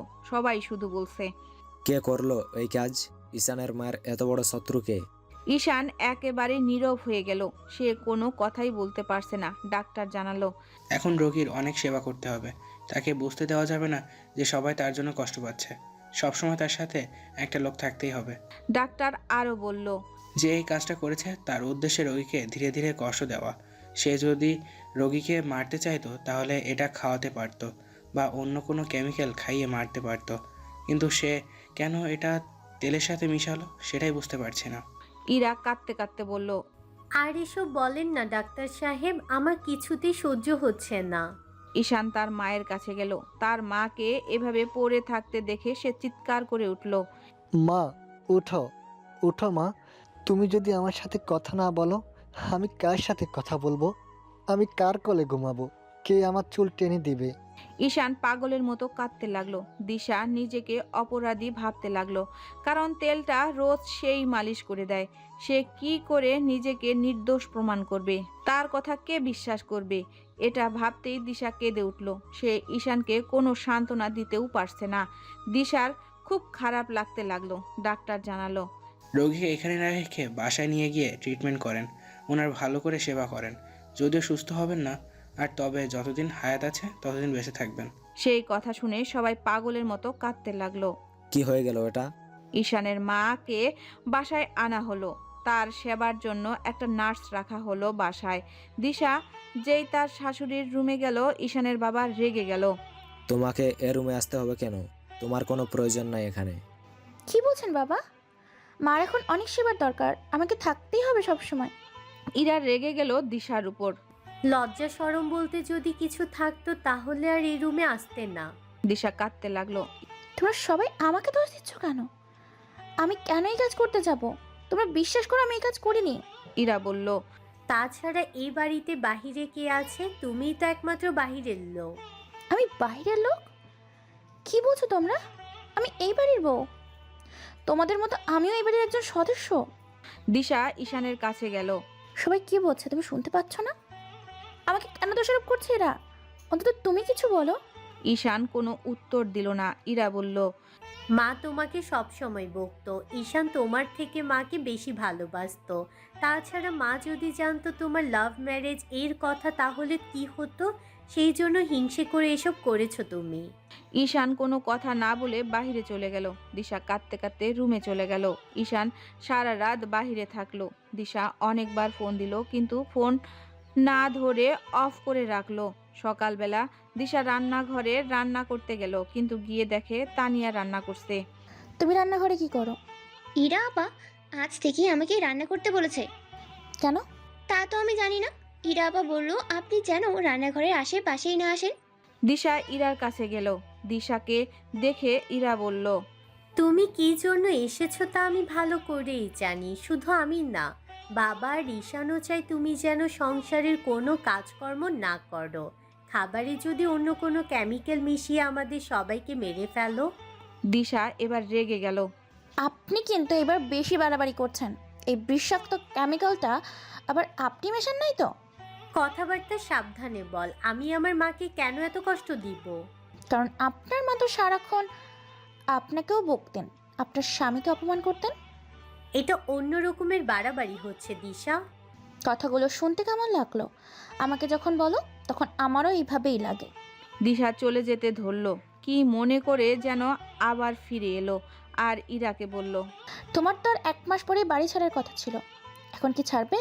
না মার সেবা করার অজুহাতে এই বাড়িতেই এখন সারা জীবনের জন্য থেকে যাবে? আর আরেকটা কথা শোনো, এটা আমার সংসার, আমার ঘর, আর আপনার এটা বাবার বাড়ি, আমার স্বামীর বাড়ি, তাই অধিকারটা আমার বেশি, বুঝেছেন? কোনো কিছু বলার আগে ভেবেচিন্তে বলবেন। ইরা রেগে গেল। সে কাঁদতে লাগলো আর বলল, বাবা আগে বাড়ি আসুক, সব বলে দেব। মা অসুস্থ হওয়ার সাথে সাথে উনি সংসারের মালিক হয়ে বসে আছেন। তোমার সংসার করা শিখিয়ে দেব আজ। দিশা ঘরে গিয়ে দরজা বন্ধ করে কাঁদতে লাগলো। সবাই কেন তাকে এভাবে দোষ দিচ্ছে? ঈশান সারা দিন বাইরে থাকলো। রাতের বেলায় হঠাৎ ঈশান ঘরে ঢুকলো। দিশা বিছানায় শুয়ে আছে, কিন্তু ঈশান বেশিক্ষণ রুমে থাকলো না। সে চলে যেতে ধরলো। দিশা তাড়াতাড়ি করে বিছানা থেকে উঠলো আর ঈশানকে জড়িয়ে ধরলো। সে কাঁদতে কাঁদতে বলল, সারা রাত সারাদিন কই ছিলে? আমি যে তোমাকে নিয়ে টেনশন করতে করতে একবারে শেষ হয়ে যাচ্ছে। তুমি কি আমাকে সন্দেহ করছো? তোমার বাড়ির লোক আমার সাথে যা নয় তাই ব্যবহার করছে। আমাকে রান্নাঘরে ঢুকতে দিচ্ছে না, রান্না করতেও দিচ্ছে না। আমি তাই রাগ করে সারাদিন কিছু খাইও নি। তুমি সবাইকে একটু বলে দাও না যে আমার সাথে যেন কেউ এরকম খারাপ ব্যবহার না করে। ঈশান দিশাকে সরিয়ে দিয়ে চলে গেল। কি হলো? কিছু না বলে আবার কই যাচ্ছ? আমি কিন্তু আর এসব সহ্য করতে পারছি না। ঈশান তার মায়ের রুমে গেল। তার মায়ের মাথায় হাত বুলিয়ে দিল। তার মা চোখ খুলল। তুমি ঘুমাওনি মা? এখনো জেগে আছো? ঈশান লক্ষ্য করলো তার মা কাঁদছে, তাই সে তার মায়ের চোখের পানি মুছে দিল। তারপর কপালে একটা চুমু দিল। তার মাকে জিজ্ঞাসা করলো, মা, তোমার কাকে সন্দেহ হচ্ছে? তুমি যার কথা বলবে তাকেই তোমার চোখের সামনে আমি খুন করে ফেলবো। এই বলে ঈশান কাঁদতে লাগলো। ঈশান তার মায়ের পাশেই ঘুমিয়ে পড়ল। দিশা অনেকক্ষণ অপেক্ষা করলো, কিন্তু ঈশান এখনো আসছে না কেন। তাই সে তার শাশুড়ির রুমে গেল। গিয়ে দেখে ঈশান ঘুমিয়ে পড়েছে, তাই তাকে আর ডাক দিল না। সে ঘরে চলে গেল। পরের দিন সকালে তুমুল ঝগড়া লেগে গেল। দিশাকে আজও রান্নাঘরে ঢুকতে দিচ্ছে না। তানিয়ার এরকম বাড়াবাড়ি দেখে দিশা রেগে গেল। সে রাগ করে বলল, তুমি আমাকে বারণ করার কে? তোমরা এসব একজোট হয়ে এই কাজটা করোনি তো? সেই কথা শুনে তানিয়া ইরাকে বলে দিল। ইরা রাগ করে এসে দিশাকে একটা চড় মারল। মুখ সামলিয়ে কথা বলবে। তুই আমার মাকে মারতে চেয়েছিস। দিশা কি বসে থাকার মেয়ে নাকি? সেও কষে একটা চড় দিল। আমি মারার কোনো চেষ্টাই করিনি। আর আমি কি পাগল যে নিজের প্রতিদিন তেল মালিশ করে দিই, আবার নিজেই সেই তেলে কেমিক্যাল মেশাবো? ইরা তার বাবা ঈশানকে ডাকতে লাগলো। দেখে যাও তোমরা, এই মেয়ের উদ্দেশ্য হলো পুরো বাড়ি দখল করা, সবাইকে এক এক করে মেরে ফেলা। ঈশান সব কিছু শুনে এত রেগে গেল যে সব দোষ মনে হয় দিশার। সে চিৎকার করে বলতে লাগলো, কি হচ্ছে এইসব? আমি কি বাড়ি থেকে বের হয়ে যাব? এত অশান্তি কেন এই বাড়িতে? তো এই বাড়িতে সবাই থাকো, আর না থাকলে চলে যাও। আমি একটু শান্তি চাই। দিশা রাগ করে ঘরে চলে গেল। দিশা উবুর হয়ে বিছানায় শুয়ে আছে। হঠাৎ সে তার ঘাড়ে গরম নিঃশ্বাস অনুভব করতে লাগলো। সে সামনে ঘুরতে ঈশান তাকে জড়িয়ে ধরলো, তার গলা ঘাড়ে কিস করতে লাগলো। দিশা ভাবলো তখন এভাবে ঈশান বকা দিয়েছিল দেখে মনে হয় রাগ ভাঙাতে এসেছে। তাই দিশাও ঈশানের আদরের জন্য এক জগতে হারিয়ে গেল। হঠাৎ ঈশান থামলো। কি হলো? ঈশান শান্তভাবে নরম গলায় বলল, তুমি মার সাথে এত বড় অন্যায় করলে? বলো। আমি আমি করেছি? তাছাড়া এই বাড়িতে কে আছে? দিশা কাঁদতে লাগলো আর বলল, বাড়ির সবাই আমাকে দোষ দিচ্ছে, তবুও চুপ করে আছি। এখন তুমি এসব বলছো? তোমরা সবাই চাচ্ছটা কি? আমি এখন কি করব? ঈশান দিশাকে বিছানা থেকে টেনে তুললো আর বলল, দিশা, আমার মাকে ফিরিয়ে দাও। তুমি ছাড়া এই কাজ কে করেনি, কারণ তুমি সব কিছুতে ফাজলামি করো। তুমি ইচ্ছে করে সব করেছো। দিশা কিছুক্ষণ চুপ হয়ে থাকলো আর বলল, ঠিক আছে, মেনে নিলাম, আমিই করেছি। এখন আমার শাস্তি কি হওয়া উচিত? ঈশান দিশাকে মারতে লাগলো। আমি জানি তুমি এটা করেছো, এটা তোমারই কাজ। আজকে তোকে আমি মেরেই ফেলবো। না না, মেরে ফেলবো না, ওর পুরো শৈল আমি সাইনার ঢেলে দিব। যেরকম কষ্ট আমার মা পেয়েছে, সেরকম কষ্ট আমি তোমাকেও দিব। দিশা বলল, আনো, তাড়াতাড়ি আনো।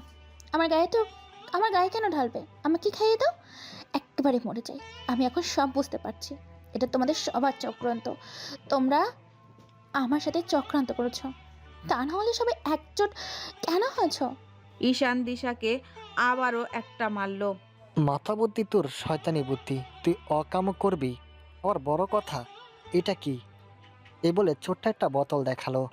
দিশা বলল, নেল পলিশ রিমুভার। এটা কি তোমার? হ্যাঁ। আচ্ছা ঠিক আছে, এটা নীল পালিশ ডিব্বা। তাহলে এখন একটু ঠোঁটে লাগাও দেখি। আমার নখে তো এখন নেল পলিশ রিমুভার নাই, এখন কেন লাগাবো? ঈশান দিশাকে ধাক্কা দিয়ে ফেলে দিল। তুই লাগাবি না, কারণ এটা সেই নীল পালিশের ডিব্বা না, এটা সেই বিষাক্ত চাইনাক যা আমি আমাদের আলমারিতে পেয়েছি। কথায় আছে না, চোর চুরি করার সময় কিছু না কিছু প্রমাণ রেখে যায়। তুমি ভুল করে এটা আমার পকেটে রেখেছ। তুমি তো নিজের মুখে জীবন অস্বীকার করতে না। এই বলে ঈশান দিশাকে মারতে লাগলো। দিশার মন মেজাজ খারাপ হয়ে গেল। সে ঈশানের হাতটা টেনে ধরলো। খবরদার, আমার গায়ে আর হাত দিবি না। তুই কে রে আমার গায়ে হাত দেবার? এত নাটক বা কাহিনী করার কি আছে? বললেই তো হয় আমাকে আর ভালো লাগে না। এইভাবে আমাকে না ফাঁসালেও হতো। আরে বোকা, আমি যদি এই কাজটি ঠিকই করতাম না, তাহলে সেটা আর তেলের ভিতর মিক্সড করতাম না, আর এই জিনিস ঘরেই রাখতাম না। আচ্ছা, তোমরা যখন আমাকে হাতে নাতে ধরেই ফেলেছ, তাহলে আমার শাস্তি কী হওয়া উচিত? তাও আমাকে শাস্তি দাও। তোকে মেরে ফেললো আমার রাগ হতো না। এখন তোকে আমি এমন একটা শাস্তি দিব যা তুই জীবনও কল্পনা করতে পারবি না। তিলে তিলে মারা যাবে, কিন্তু মরবি না। এই বলে ঈশান চলে গেল। দিশা ইরার রুমে গেল। গিয়ে দেখে তানিয়া আর ইরা গল্প করছে। দিশা বলল, খেলাটা তাহলে ভালোই শুরু করেছো। আমার সাথে এত বড় অন্যায় করে তোমরা কেউ ভালো থাকবে না। তোমাদের এমন শাস্তি হবে যা কল্পনার বাইরে। আমার আর ঈশানের ভালোবাসা তোমাদের সহ্য হয়নি, তাই তোমরা এই কাজ করেছো। ইরা বলল, অকাম করার সময় মনে ছিল না, এখন ধরা পড়ে আমাদের দোষ দিচ্ছ? দিশা খাওয়া দাওয়া সব বন্ধ করে দিল। তার একমাত্র ভরসার মানুষ হলো ঈশান, যে তাকে সব সময় আগলিয়ে রাখে। আজ যখন সেই মানুষটি তার থেকে মুখ ফিরিয়ে নিয়েছে, সেখানে এ জীবনে মানেই হয় না। দিশা তবুও ধৈর্য ধরে থাকলো, যদি ঈশান বুঝতে পারে। কিন্তু ঈশান এমন একটা সিদ্ধান্ত নিল যে দিশা সেটা জীবনেও কল্পনা করেনি। সে যদি দিশাকে বাড়ি থেকে বের করে দিত, তবুও একটা কথা ছিল, সে দিশাকে যদি মেরে ফেলতো, সেটাও দিশা হাসি মুখে মেনে নিত। কিন্তু ঈশান দিশাকে বাড়ির বাহিরে যেতে দিল না, আর সবাইকে ঘোষণা না দিল সে দিশার চোখের সামনে তানিয়াকে বিয়ে করবে। দিশা এই বাড়িতে থাকবে, সংসারের সব কাজ করবে। ঈশান মনে করে দিশার জন্য এর চেয়ে বড় শাস্তি আর হতেই পারে না। দিশা এই কথাটা শুনে কিছুক্ষণের জন্য স্তব্ধ হয়ে গেল আর বলল, হ্যাঁ, তুমি আমার জন্য পারফেক্ট শাস্তির ব্যবস্থা করেছো। তবে তোমার এই স্বপ্ন জীবনেও পূরণ হবে না, কারণ আমি কোনো দোষ করিনি। তাই আমার জন্য এই শাস্তি প্রাপ্য না। আজ সবার তোমাদের আনন্দের দিন। এই দিনটা না আসলে আমি বুঝতেই পারতাম না কে কেমন, কার মনে কী চলছে। তবে দিন আমারও একদিন আসবে ঈশান, সেদিন আমি মাথা উঁচু করে দাঁড়িয়ে থাকবো, আর তুমি আমার কাছে নত হবে। তুমি এত কাঁদবে যে আমার কিছুই মনে হবে না। আজ যেমন আমি কাঁদছি, তোমরা সবাই হাসছো, সেদিন আমি হাসবো, তোমরা কাঁদবে। এই বলে দিশা বাড়ি থেকে বের হতে ধরলো। ঈশান দিশার হাত টেনে ধরলো আর বলল, কই যাচ্ছ তুমি? এই বাড়িতে থেকে তুমি তোমার শাস্তি বুক করতে হবে। আমি থাকবো না এবারে, আমাকে ছেড়ে দাও ঈশান। না, তোমাকে আমি মারবো না, আর বাড়ি থেকে বের করেও দিব না। তুমি এই বাড়িতে থাকবে। এই বলে দিশাকে ঘরবন্দি করে রাখলো। ঈশান তার মায়ের কাছে গিয়ে কাঁদতে লাগলো। অপরাধ যাই করুক, তাকে তো তার শাস্তি পেতেই হবে, তাই না মা? আর মা, তোমার কি মনে হয় শাস্তিটা কি ঠিক আছে?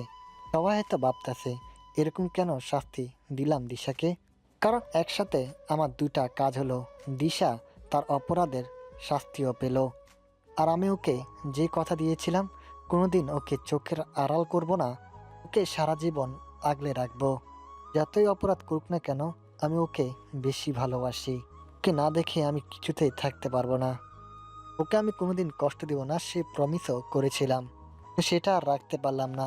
ওকে আজ অনেক মেরেছি, নিশ্চয় অনেক কাঁদছে। দিশা কেন তোমার সাথে এমন করলো মা? কেন নিজের বিপদ কেন ডেকে আনলো? কেন একটিবার আমার কথা ভাবলো না?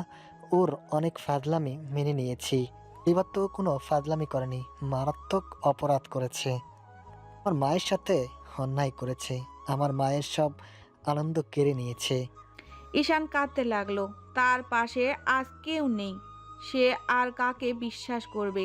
যে একমাত্র বিশ্বাসের যোগ্য ছিল, সেই যখন বিশ্বাসঘাতকতা করলো, তখন আর কে বুঝবে তার কষ্ট? ইরা দিশাকে নানানভাবে তিরস্কার করতে লাগলো। আমার স্বামী যদি আমার চোখের সামনে অন্য একটা মেয়েকে এভাবে বিয়ে করত, তখন হয় আমি নিজেকে শেষ করে দিতাম, তা না হলে অনেক দূরে পালিয়ে যেতাম। কিন্তু দিশার তো দেখে অনেক ধৈর্য। স্বামী বিয়ে করার কথা শুনেও এখনো এই বাড়িতেই পড়ে আছে। কি নির্লজ্জ মেয়ে রে তুমি! দিশা কাঁদতে লাগলো। আমি বুঝছি না আপনি কেন আমার সাথে এমন করছেন। আমি কি ক্ষতি করেছি আপনার? কি করলাম আমি? শুধু মনে করে দিলাম যে ঈশান আর তানিয়ার কিন্তু কাল বিয়ে। চেহারা দেখে মনে তো হচ্ছে না তোমার মনে আছে, তাই মনে করে দিলাম। কাল তো খুব বড় গলায় বললে এই সংসার তোমার, এই বাড়ি তোমার, কিন্তু কয়েক সেকেন্ডের মধ্যে কিভাবে সবকিছু পাল্টে গেল। ইরা দিশার কানে কানে বলতে লাগলো। এ থেকে বোঝা গেল তোমার থেকে এই বাড়িতে আমার পাওয়ার বেশি। এখন সব আমার কথাতেই চলবে, আর এই পুরো সংসারও এখন থেকে আমার। তানিয়া তো পাগল, ওকে যেমন ভাবে নাচাবো তেমন ভাবেই নাচবে। তুমি এই বাড়িতে থাকার জন্য আর সংসারে রাজত্ব করার জন্য নিজের মায়ের সাথে এত বড় অন্যায় করতে পারলে? না না, এই দোষটা আমাকে দিও না তিশা। আমি মার কোনো ক্ষতি করিনি। মার ক্ষতি তো তুমি করেছো। তুমি ভেবেছিলে মায়ের সাথে অন্যায় করে পুরো সংসার তোমার দখলে আনবে। তা আমি বেঁচে থাকতে কি করে হতে দেই বলো তো? জমি চাষ করলে তুমি, বীজও বপন করলে তুমি, কিন্তু ফসল পেলাম আমি। কালকের জন্য রেডি হও দিশা। কাল থেকে তুমি শুধু চাকরানি হয়ে থাকবে, আর তোমার স্বামী, বুঝতেই তো পারছো ব্যাপারটা, না আরও বিস্তারিতভাবে বিশ্লেষণ করে দিতে হবে। ইরা চলে গেল। দিশা নিজেকে আর কন্ট্রোল করতে পারলো না, সে কাঁদতে লাগলো। আজ তার পাশে কেউ নেই। একদিকে ঈশানের বাড়ির লোকেরা অপমান করছে, অন্যদিকে ঈশান তো কথাই বলে না। তাই সে এই বাড়ি থেকে চলে যাওয়ার সিদ্ধান্ত নিল। ঈশান রুমে এসে দেখে দিশা নাই। দিশা তাহলে কই গেল? সে পুরো বাড়ি খুঁজে দেখলো, কিন্তু দিশাকে পেল না। ঈশান বুঝতে পারল না দিশা বাড়ির বাইরে গেল কিভাবে, কারণ সে যাতে বাড়ি থেকে বের হতে না পারে সেটা সবাইকে বলা হয়েছে। ঈশান সবার উপর রাগ দেখাতে লাগলো। ঈশান বুঝতে পারছে না কি করবে এখন সে। ঈশান দিশাকে খুঁজে না পেয়ে প্রায় পাগলের মতো হয়ে গেল। সে জানতো দিশার রাগের মাথায় কিছু একটা করে ফেলবে, তাই সে সব সময় তাকে নজরে নজরে রাখতো। কিন্তু দিশা বাড়ির বাহিরে গেল কিভাবে? ঈশানের মনে হলো সে বোধহয় দিশাকে সারা জীবনের জন্য হারিয়ে ফেললো।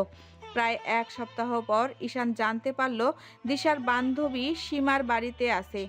ঈশান পাগলের মতো ছুটে গেল সেখানে। ঈশানকে দেখে সীমা অনেক বেশি অবাক হলো। সীমা, তুই এখানে? দিশা কই? তা আমি কি করে জানবো? তোর এখানে আসেনি? না। আচ্ছা ঠিক আছে, আমি চললাম। এই বলে ঈশান যেতে ধরল। সীমা তাকে ডাক দিল। এসেই যাচ্ছিস যে, বসলি না? এখন বসার সময় নেই, পরে আরেকদিন আসবো। দিশাকে খুঁজতেছিস কেন? কই গেছে ও? জানি না। জানিস না মানে কি বলছিস এসব? ঈশান কাঁদতে লাগলো। কি হয়েছে, কাঁদছিস কেন তুই? দিশা মনে হয় আর বেঁচে নেই। কি বলছিস এসব? তাছাড়া ও গেল কোথায়? কেন, তুই ওকে বকেছিলি? ঈশান কোনো উত্তর দিল না। কি হলো, উত্তর দে। ঈশান চুপ হয়ে আছে। তুই আর কি উত্তর দিবি? আমি তো শুনলাম তুই নাকি ওকে অনেক মারধর করেছিস, আবার শুনলাম আর একটা বিয়েও করবি। বাহ ঈশান বাহ, 5 বছর পর্যন্ত প্রেমটাকে টিকিয়ে রাখতে পারলি, আর মাত্র কয়েক মাস হলো বিয়ে হয়েছে, তাতেই এত অরুচি এসে গেল দিশার প্রতি। তুই কিছু জানিস না তাই এভাবে বলছিস? আমি কিছুতেই বিশ্বাস করতে পারছি না তুই দিশাকে মেরেছিস। কেমনে পারলি এটা? যে মেয়েটাকে এত ভালোবাসিস সেই মেয়েটার উপর আজ কেন এত অবিচার করলি? তুই কি আমার মায়ের কথা শুনেছিস? হ্যাঁ শুনেছি, আন্টির জন্য খুব খারাপ লাগছে। হঠাৎ করে কি হয়ে গেল এসব? হঠাৎ করে হয়নি, মায়ের সাথে এসব ইচ্ছে করে করা হয়েছে। তার মানে তোর সন্দেহ দিশা করেছে? দিশা এর আগেও এমন এমন কাণ্ড করেছে, সেই জন্য সবাই ওকে সন্দেহ করছে। সীমা সেই কথা শুনে রেগে গেল। সবার কথা বাদ দে, তোর কথা বল, কারণ তোর মতো আর তো ওকে কেউ চেনেই না। আমার মাথাটা ঠিক ছিল না রে। মার এমন অবস্থা দেখে আমি নিজেই পুরো ডিপ্রেশনে চলে গিয়েছিলাম। তাছাড়া আমি আমার আলমারিতে আমি সেই কেমিক্যালটা পেয়েছি, যার কারণে আমার মায়ের এই অবস্থা হয়েছে। তাই আমিও দিশাকে সন্দেহ করেছিলাম। তোর ঘরের আলমারিতে তো অন্য কেউ এটা রাখতে পারে, আর দিশা কি পাগল যে নিজে অন্যায় করে এবার নিজেই ধরা দেবে? জানি না, আমি তো এখন আমার মাথায় কিছুই ঢুকিনি।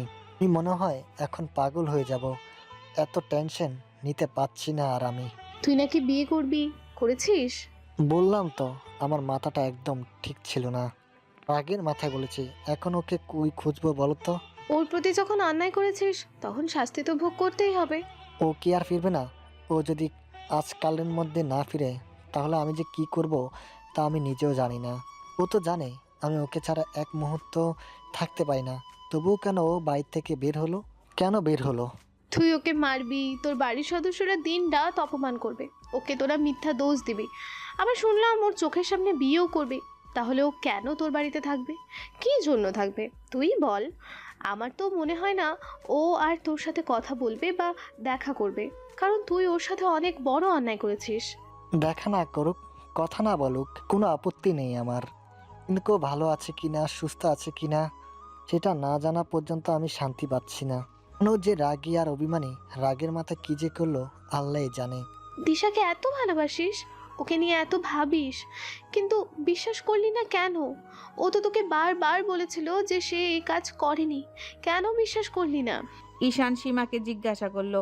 দিশা তোর এখানে আছে তাই না? তা না হলে তুই এত কথা জানলি কি করে? নাই এখানে। ঈশান সীমার কথা কিছুতেই বিশ্বাস করলো না, কারণ দিশা এখানে না আসলে সীমা এত কথা জানলো কি করে। সে দিশাকে খুঁজতে লাগলো। আমি তো শুনলাম ও এখানে আছে। তুই বাসায় চলে যা ঈশান, দিশা আর যাবে না তোর বাড়িতে। ও ভালো আছে তো? হ্যাঁ ভালো আছে। একবার অন্তত দেখি ওকে। ও যদি জানে আমি তোকে বলেছি তাহলে আমার উপর খুব রেগে যাবে। তুই টেনশন করতেছিলি তাই বলে দিলাম। ও আছে কোথায় প্লিজ বল না, আমার কষ্টটা অন্তত বোঝার চেষ্টা কর। আমি বুঝি কি করব, দিশা যদি না বোঝে? ঈশান কিছুতেই আর সীমার বাসা থেকে গেল না। তুই যা ঈশান, কাল আসিস। আজ ও একটু বাহিরে গেছে। বাইরে গেছে মানে? একা একা যেতে দিলি কেন? আজ এটা দরদ বাদ দে, আগে বল আসল অপরাধীকে খুঁজে পেয়েছিস? না। দিশার মুখে শুনলাম তোর মা অসুস্থ হওয়ার পর থেকে নাকি তোর বোন ইরা ওকে নানাভাবে অপমান করতে থাকে। তারপর বলে এখন থেকে নাকি এই সংসার তার, এই ঘর তার। তাহলে বোঝ তোর বোন কত স্বার্থপর। দিশা তোর বোনের জন্যই বাড়ি থেকে চলে এসেছে, ওর আর সহ্য হচ্ছিল না কিছুতেই। আসলে এই কাজটা এরা করেছে? তা তো আমি জানি না, দিশা আমাকে যা যা বলেছিল সেটাই বললাম তোকে। শুধু তাই না, এদিকে নাকি তানিয়াও দিশাকে অপমান করেছে।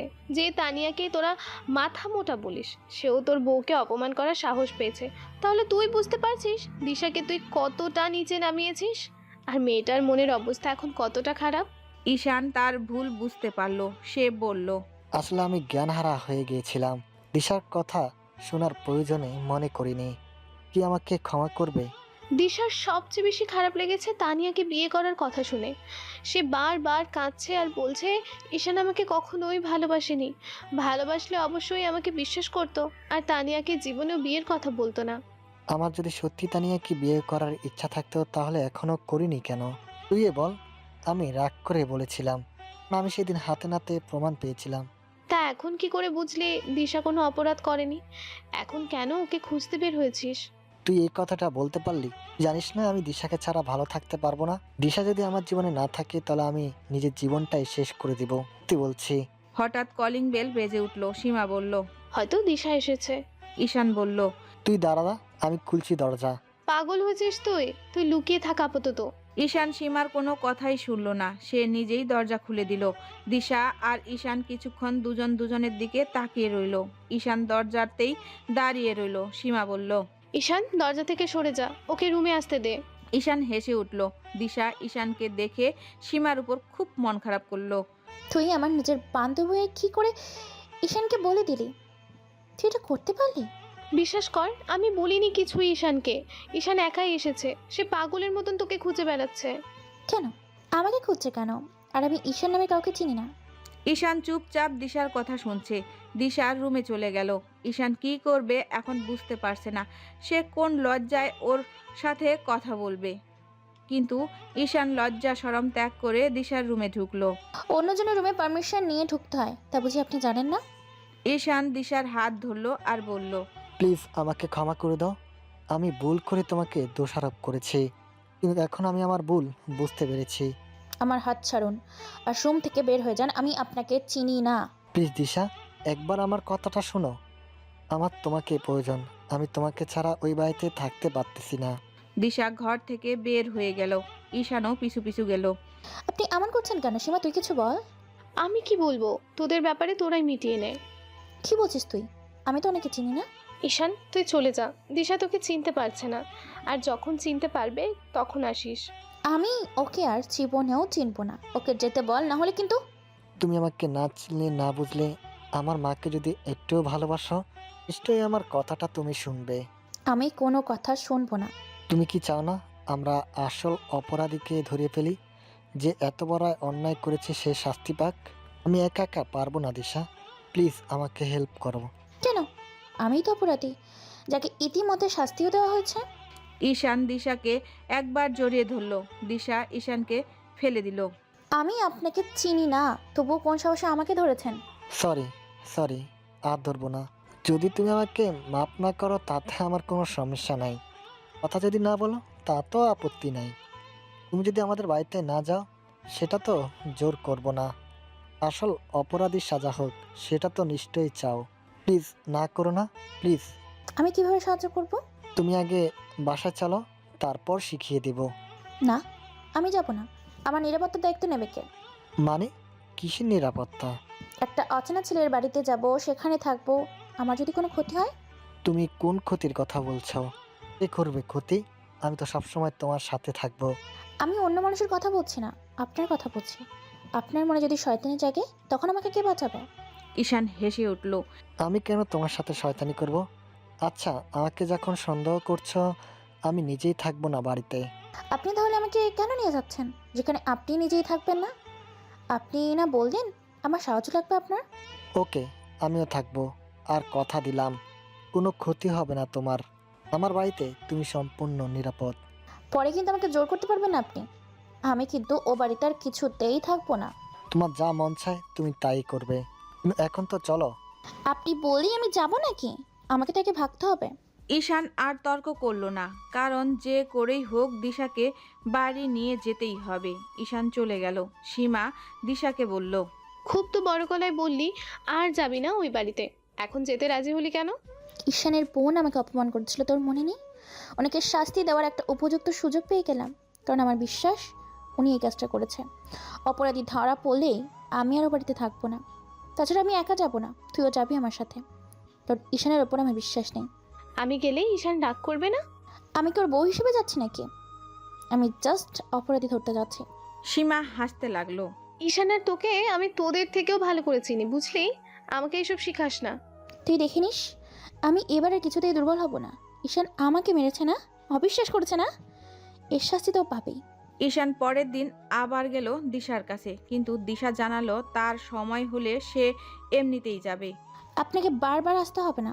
এই বলে সে রুমে চলে গেল। ঈশান দিশার দিকে অনেকক্ষণ তাকিয়ে রইল, তবুও দিশা ঈশানকে একটিবারের জন্য ভেতরে আসতে বলল না। ঈশান কিছুক্ষণ দরজার দাঁড়িয়ে থাকলো। হঠাৎ সীমা এলো বাসায়। তুই এখানে দাঁড়িয়ে আছিস কেন? ভেতরে যা। ঈশান রুমের ভিতরে গেল। আমি একটু বাইরে গেছিলাম। আজকে না দিশা যাওয়ার কথা ছিল, যাবে না? তুই চিন্তা করিস না, আমরা ঠিক সময় পৌঁছে যাব। আমরা মানে? আর কে যাবে? তুই নাকি অপরাধী খোঁজার জন্য দিশাকে নিতে এসেছিস, তাই দিশা আমাদের সবাইকে একটা প্ল্যান বলেছে। দিশা শুধু অপরাধী খুঁজতে যাবে? তার মানে ও আর আমার সাথে থাকবে না? তা আমি কি করে জানবো? দিশার থেকে শুনিস। সে তো আমার সাথে ঠিকভাবে কথাই বলে না, কি জিজ্ঞেস করব? আচ্ছা, ওসব পরে দেখা যাবে, আগে ক্রিমিনালটাকে খুঁজে বের করি। এখন তুই বাসায় যা, আমরা দিশাকে নিয়ে কিছুক্ষণের মধ্যে রওনা দিব। আর তুই আমাদেরকে না চেনার ভান করবি, শুধু বলবি কে আপনারা, তখন আমরা আমাদের পরিচয় দেব। ঈশান আস্তে করে মাথা নাড়ালো আর বারবার রুমের দিকে তাকাতে লাগলো, কিন্তু দিশা আর একবারের জন্য বাহিরে এলো না। সীমা বুঝতে পারলো ঈশান দিশার সাথে কথা বলার জন্য উকি ঝুঁকি মারছে, তবুও সে ঈশানকে বলল, দেরি করছিস কেন? বাসায় যা। ঈশান চলে গেল। ঈশানের চোখ মুখ দেখে সীমার খুব খারাপ লাগলো। বেচারা বউয়ের টেনশনে কখন যে পাগল হয়ে যায়। সীমা দিশাকে বলল, যা করবি ভেবেচিন্তে করবি। আর আমার মনে হয় ঈশান ওর শাস্তি পেয়ে গেছে, ওর মুখের দিকে তাকানো যাচ্ছে না। তাছাড়া ওর তখন মন মানসিকতা ঠিক ছিল না, তাই না বুঝেই তোর সাথে অন্যায় করেছে। আর তুই কিন্তু বুঝে শুনে অন্যায় করেছিস। প্লিজ সীমা, এই ব্যাপারে আমি কোনো কথাই বলতে চাইছি না। আমি ঈশানকে চিনি না, ওর সাহায্য দরকার, সাহায্য করতে যাচ্ছি, জাস্ট এটাই। যা ভালো মনে করো তোমরা। তোদের দেখেই সবাই এতদিনে শিক্ষা নেবে ভাবতাম, এখন তো দেখছি সব লাভ ম্যারেজের সেম কাহিনী। আগে ইচ্ছে মতো ভালোবাসে, দুজন দুজনকে না দেখতে পেরে পাগল হয়ে যায়, অবশেষে বিয়ে করে, ভাবে বিয়ে করে অনেক সুখী হবে, কিন্তু সেই আদার্স কাপলদের মতো তারাও আলাদা থাকার সিদ্ধান্ত নেয়। দিশা কোনো উত্তর না দিয়ে রুমে চলে গেল। ঈশান বাসাতেই থাকলো আর বারবার বাহিরের জানালা দিয়ে তাকাতে লাগলো। হঠাৎ দেখতে পেল একটা গাড়ি তাদের বাসার দিকে আসছে। ঈশান বুঝতে পারলো না গাড়ি নিয়ে আবার কে এলো। সে তাড়াতাড়ি করে দরজা খুলে দিল। গাড়ি থেকে নেমে এলো তার কয়েকজন ফ্রেন্ড, সীমা আর দিশা, কিন্তু আরও কয়েকজন অচেনা ছেলে। তারা বাড়ির ভেতরে ঢুকলো। ঈশান হাঁ করে তাকিয়ে থাকলো। তাকে সীমা যে কি শিখিয়ে দিয়েছে তা আর মনেই নেই। এক এক করে ঈশানের বাবা, বোন, তানিয়া আর ঈশানের দুলাভাই, বাড়ির দারোয়ান সবাইকে দাঁড় করানো হলো। অচেনা এক ছেলে বলল, আমার নাম তারেক, আমি অপরাধ তদন্ত বিভাগ থেকে এসেছি। আপনাদের বাসার গার্ডিয়ানের ওপর খুব অন্যায় করা হয়েছে। কী করলো, কেন করলো, আপনারা সেটা না খুঁজে দিশাকে অনেক অপমান করেছেন। এই জন্য দিশা আমাদের অফিসে গিয়ে সব বলে দেয়, তাই আমরা তদন্ত করার জন্য এসেছি। একজন সদস্য বাড়ির বাইরে যেতে পারবেন না। ঈশানের বাবা বলল, আমার অফিস আছে। 2-1 দিন ছুটি নিয়ে নিন। আপনি কি চান না আপনার বউয়ের ওপর যারা এই অন্যায় করেছে তাদের শাস্তি হোক? অপরাধী তো দিশাই, তাছাড়া আর কে করবে এমন জঘন্য কাজ? আবার একটা ক্রাইম করলেন আপনি। একজন নির্দোষ মানুষকে দোষ দেওয়ার অনেক বড় ক্রাইম। ঈশানের বাবা চুপ হয়ে গেল। ঈশান দিশাকে টেনে অন্যখানে নিয়ে গেল। কে ইনি? আমাকে ধরছেন কেন? যা বলার সরাসরি বলেন। ইনি একজন অপরাধ তদন্ত বিভাগের অফিসার। এনার কাজই হলো অপরাধীদের খুঁজে পুলিশের হাতে দেওয়া। তারেক বলল, আমার একটা আলাদা রুম চাই, আমি এক এক করে জিজ্ঞেস করব সবাইকে। ঈশান তারেককে একটা রুমে নিয়ে গেল আর তারেক প্রথমেই ঈশানের বাবাকে প্রশ্ন করতে লাগলো। তারেক এক এক করে সবাইকে জিজ্ঞাসা করতে লাগলো, কারণ যে অপরাধী তার গলার স্বর শুনতেই বোঝা যায় সে যে অপরাধ করেছে, কারণ অপরাধী ভয় পেলে তাদের গলার স্বর পরিবর্তন হয়। তারেকের সন্দেহ হলো ইরার উপর, কিন্তু তানিয়াকে দেখে মনে হলো সে খুব ভয় পাচ্ছে। তাহলে ইরা না তানিয়া এই কাজটি করেছে? দিশা তারেকের কানে কানে বলল। তানিয়া কে 2-4টা ভয়ের কথা বললেই তাহলে সব বলে দিবে। তারেক তানিয়াকে আবার রুমে ডাকলো। তুমি এত ভয় পাচ্ছ কেন? না তো। এই মেশিনটাকে কখনো দেখেছো? না। এইটা হলো সত্য কথা বলার মেশিন। যতই মিথ্যা বলো না কেন, আমি সত্যটা শুনতে পাবো। বললাম তো আমি খালার সাথে কোনো অন্যায় করিনি। আপনি যতই ভয় দেখান আমি এই কথাই বলবো। খালার সাথে কিছু করনি মানলাম, কিন্তু দিশার সাথে তো করেছো। আমি মেশিনে স্পর্শ দেখতে পাচ্ছি। তানিয়া সেই কথা শুনে ভয় পেয়ে গেল। তুমি যদি সত্যি বলো তাহলে তোমার কোনো শাস্তি হবে না। তানিয়া কাঁদতে লাগলো। স্যার আমি খালার তেলেই কোনো কেমিক্যাল মিশাইনি, বিশ্বাস করেন। করলাম বিশ্বাস, কিন্তু তুমি এখনো কিছু লুকাচ্ছ। বলো আমাকে, আমি সাহায্য করব তোমাকে। স্যার যখন দেখলাম বাড়ির সবাই দিশাকে দোষারোপ করছে, তখন আমার মাথায় বুদ্ধি এলো যে এই সুযোগেই দিশাকে সবার সামনে অপরাধী করলে ব্যাপারটা আরও ক্লিয়ার হবে। তাই আমি সায়ানাইড দিশার নেল পলিশ রিমুভারের বোতলেই রাখি। ওয়েট, সানাইড তুমি কই পেলে? তুমি নাকি তেলে মেশাওনি সানাইড? আমি ময়লা ফেলতে গিয়েছিলাম, সেখানে গিয়ে দেখি ইরা আপার স্বামী একটা বোতল গর্ত করে পুঁতে রাখছে। আমি বললাম, ওটা কি দুলা ভাই? তখন উনি বললেন, কে জানি এই কেমিক্যালটা এখানে ফেলে রেখেছে, অন্য কেউ ধরলে তো বিপদ হয়ে যাবে, তাই পুঁতে ফেলছি। দুলা ভাই চলে যাওয়ার পর আমি বোতলটা সাবধানে তুলে ঘরে নিয়ে যাই, তারপরেই কাজটা করি। কিন্তু আমি খালার তেলে মিশাইনি সাইনাইড। তারেক তানিয়াকে বলল। বাইরে যাও, আর আমাকে যা যা বললে তার কাউকেই বলবে না। তারেক এবার ঈশানের দুলাভাইকে ডাক দিল। আপনি ভালো আছেন? হ্যাঁ আছি। আপনি তো জানেন আপনার শাশুড়ির সাথে অনেক বড় অন্যায় হয়েছে। হ্যাঁ জানি। আপনি সেদিন কই ছিলেন? বাহিরে। তাহলে তো আপনাকে দোষ দেওয়ার কোনো উপায় নেই। হ্যাঁ। সানাইড আপনি দেখেছেন কখনো? না, আমি কিভাবে দেখব? ঠিক আছে, যান আপনি। আর হ্যাঁ শুনুন, যদি কোথাও পড়ে থাকতে দেখেন অবশ্যই আমাদের জানাবেন। ঈশানের দুলাভাই হা করে তারেকের দিকে তাকিয়ে রইল। তারেক বলল, যান আপনি, আপনার বউকে ডাকুন। আপনি কি আমাকে সন্দেহ করছেন? না, আপনি কি করে আপনার মাকে মারতে পারেন? হ্যাঁ সেটাই। কিন্তু আপনার মা অসুস্থ হওয়াতে তো আপনি খুব খুশি হয়েছেন। পুরো সংসারটা নিজের আন্ডারে নিয়েছেন, আর স্বামীর বাড়ি যেতে হবে না, এখন এখানেই থাকবেন। তাছাড়া আর কে আছে? মার অনুপস্থিতিতে তো আমাকেই দেখতে হবে এখন। কেন, দিশা আছে না? আপনার চেয়ে তার অধিকার কিন্তু বেশি। সে আমার মায়ের সাথে অন্যায় করেছে, তারপরেও বলছেন সে সংসারের দায়িত্ব নেবে। আমি যদি বলি আপনি করেছেন, আপনি এই সংসারে থাকার জন্য এমন জঘন্য কাজ করেছেন। কি বলছেন এসব? আমি করিনি। আপনার চোখ মুখ দেখে বোঝা যাচ্ছে আপনি অপরাধী, যেহেতু আমরা এর আগেও অনেক অপরাধী ধরেছি। আপনি বললেই হলো নাকি? তাহলে আপনি দিশার সাথে এত খারাপ ব্যবহার কেন করেছেন? বারবার ওর দোষ কেন দিচ্ছিলেন? ও অপরাধী, তাই ওর দোষ দিচ্ছিলাম। এই যন্ত্রটা দেখেছেন? সত্য কথা বলার মেশিন। একবার মাথায় সেট করলে এ যাবতে যত অন্যায় করেছেন সব বেরিয়ে আসবে। এখন ভেবে দেখুন, সব অপরাধের শাস্তি ভোগ করবেন, না এখন সত্যি বলবেন? বিশ্বাস করুন আমি কিছু করিনি, আমি শুধু দিশাকে অপমান করেছি। কারণ যখন দেখলাম মা অসুস্থ, এদিকে আবার দিশা অপরাধী, তাই এই সংসারের দায়িত্বটা এখন আমারই পাওয়ার কথা, তাই দিশাকে অপমান করেছি, আর কিছু না। কিন্তু আমি তো দেখতে পাচ্ছি আপনি অনেক আগে থেকেই দিশার উপর শত্রুতা করছেন। দিশা রান্না শেষ করে ঘরে গেলে আপনি তরকারিতে লবণ ঝাল দিয়ে যেতেন, তাই না? আবার আপনার মা যে পিছলে পড়ে গিয়েছিল, সে তেলটাও আপনি ফেলেছিলেন, তাই না? ইরা চুপ করে আছে। চুপ করে আছেন কেন? সত্য বলুন। হ্যাঁ। আপনি যদি এত অন্যায় করতে পারেন, আর এই কাজটা করতে কতক্ষণ? আপনি ভুল ভাবছেন, আমার উদ্দেশ্য ছিল দিশাকে অপমান করা, কারণ সবাই ওকে হঠাৎ করে খুব ভালোবাসতে শুরু করলো, তাই এমন করেছি। কিন্তু মার সাথে আমি এই কাজ করিনি। আপনার হাজবেন্ড কি সেদিন বাসায় ছিল যেদিন এই ঘটনা ঘটেছিল? না, ছিল না। ভালো করে ভেবে বলুন।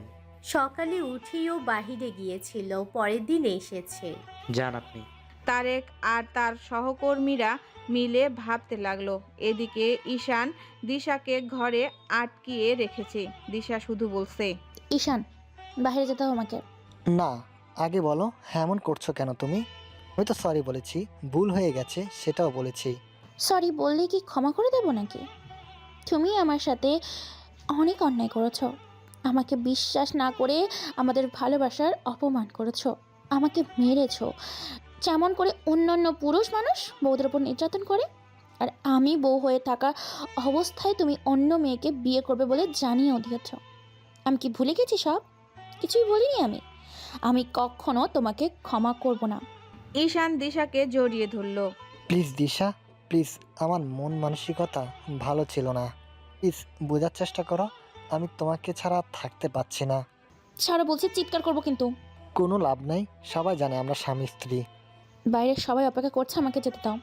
না, আমি আর তোমাকে যেতে দিব না। দেখি তুমি কি করে যাও। এই বলে ঈশান দিশার ঠোঁটে কিস করতে লাগলো আর দিশা ঈশানকে দিল জোরে এক কামড়। কি হলো এটা? শত্রুর হাত থেকে নিজেকে ছাড়িয়ে নেবার নিনজা টেকনিক। এই বলে দিশার রুম থেকে বের হয়ে গেল। ঈশানও পিছু পিছু গেল। দিশা দাঁড়াও। দিশা তারেকের কাছে গেল। কি হলো, পেলেন কোনো তথ্য? হ্যাঁ, অনেক তথ্যই তো পেলাম। আসল ক্রিমিনালকে এখনো বুঝতেছি না।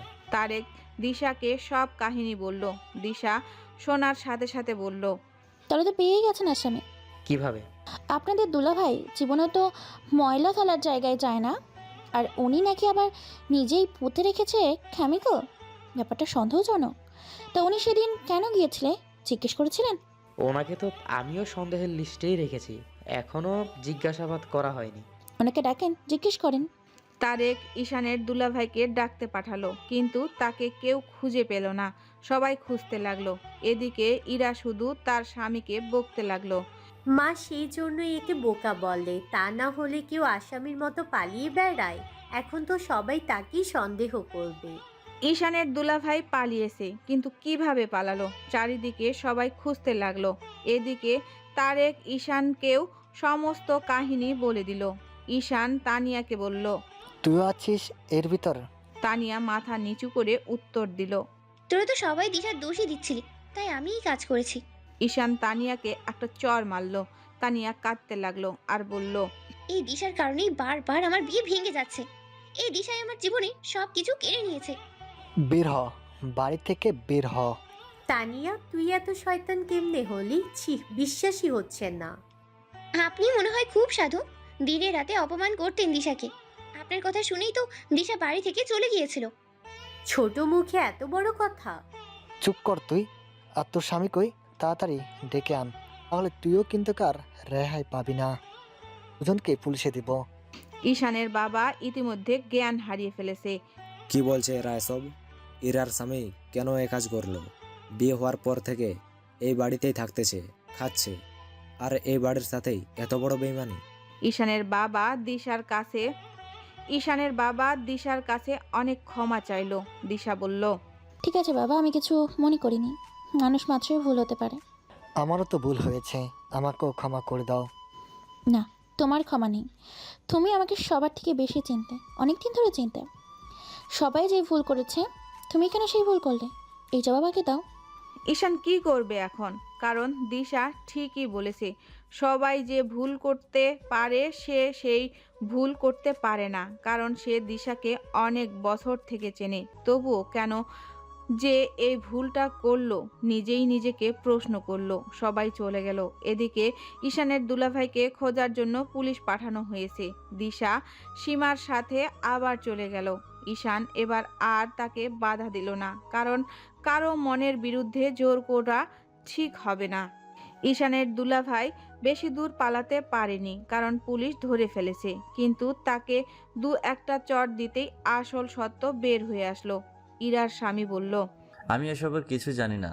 ইরা আমাকে একটা কাগজ দিয়ে বলল ওষুধের দোকান থেকে এটা কিনে আনো। আমি কাগজটা খুলেও দেখিনি, কিন্তু দোকানদার বলল নাই এটা। আমি চলে আসতে ধরলাম, হঠাৎ দোকানদার বলল এটা হবে না, তবে অন্য প্রোডাক্ট হবে। আমি বললাম হলেই হলো। সেটা নিয়ে আমি ইরাকে দেই। আমি আর কিছু জানি না, বা ইরাকে জিজ্ঞেসও করিনি সে এইটা দিয়ে কি করবে। এবার একটা মহিলা পুলিশ ইরার কানে দুইটা চড় দিল। ইরা চুপ হয়ে থাকলো, আবার গালে দুটা চড় মারলো। ইরা কাঁদতে কাঁদতে বলল, আমার বাবার বাড়ি আর আমাকে দিনে রাতে ছোট হয়ে থাকতে হয়। আর কোথা থেকে উড়ে এসে অচেনা মেয়ে পুরো সংসারের মালিক হয়ে বসে আছে। আমি তো মার কোনো ক্ষতি করতে চাইনি। আমি শুধু দিশাকে কষ্ট দিতে চাইছিলাম। আর আমার এক বোকা স্বামী ওকে আনতে বলেছিলাম হাত চুলকানোর ঔষধ, যা ধরার সাথে সাথে চুলকানি শুরু হবে।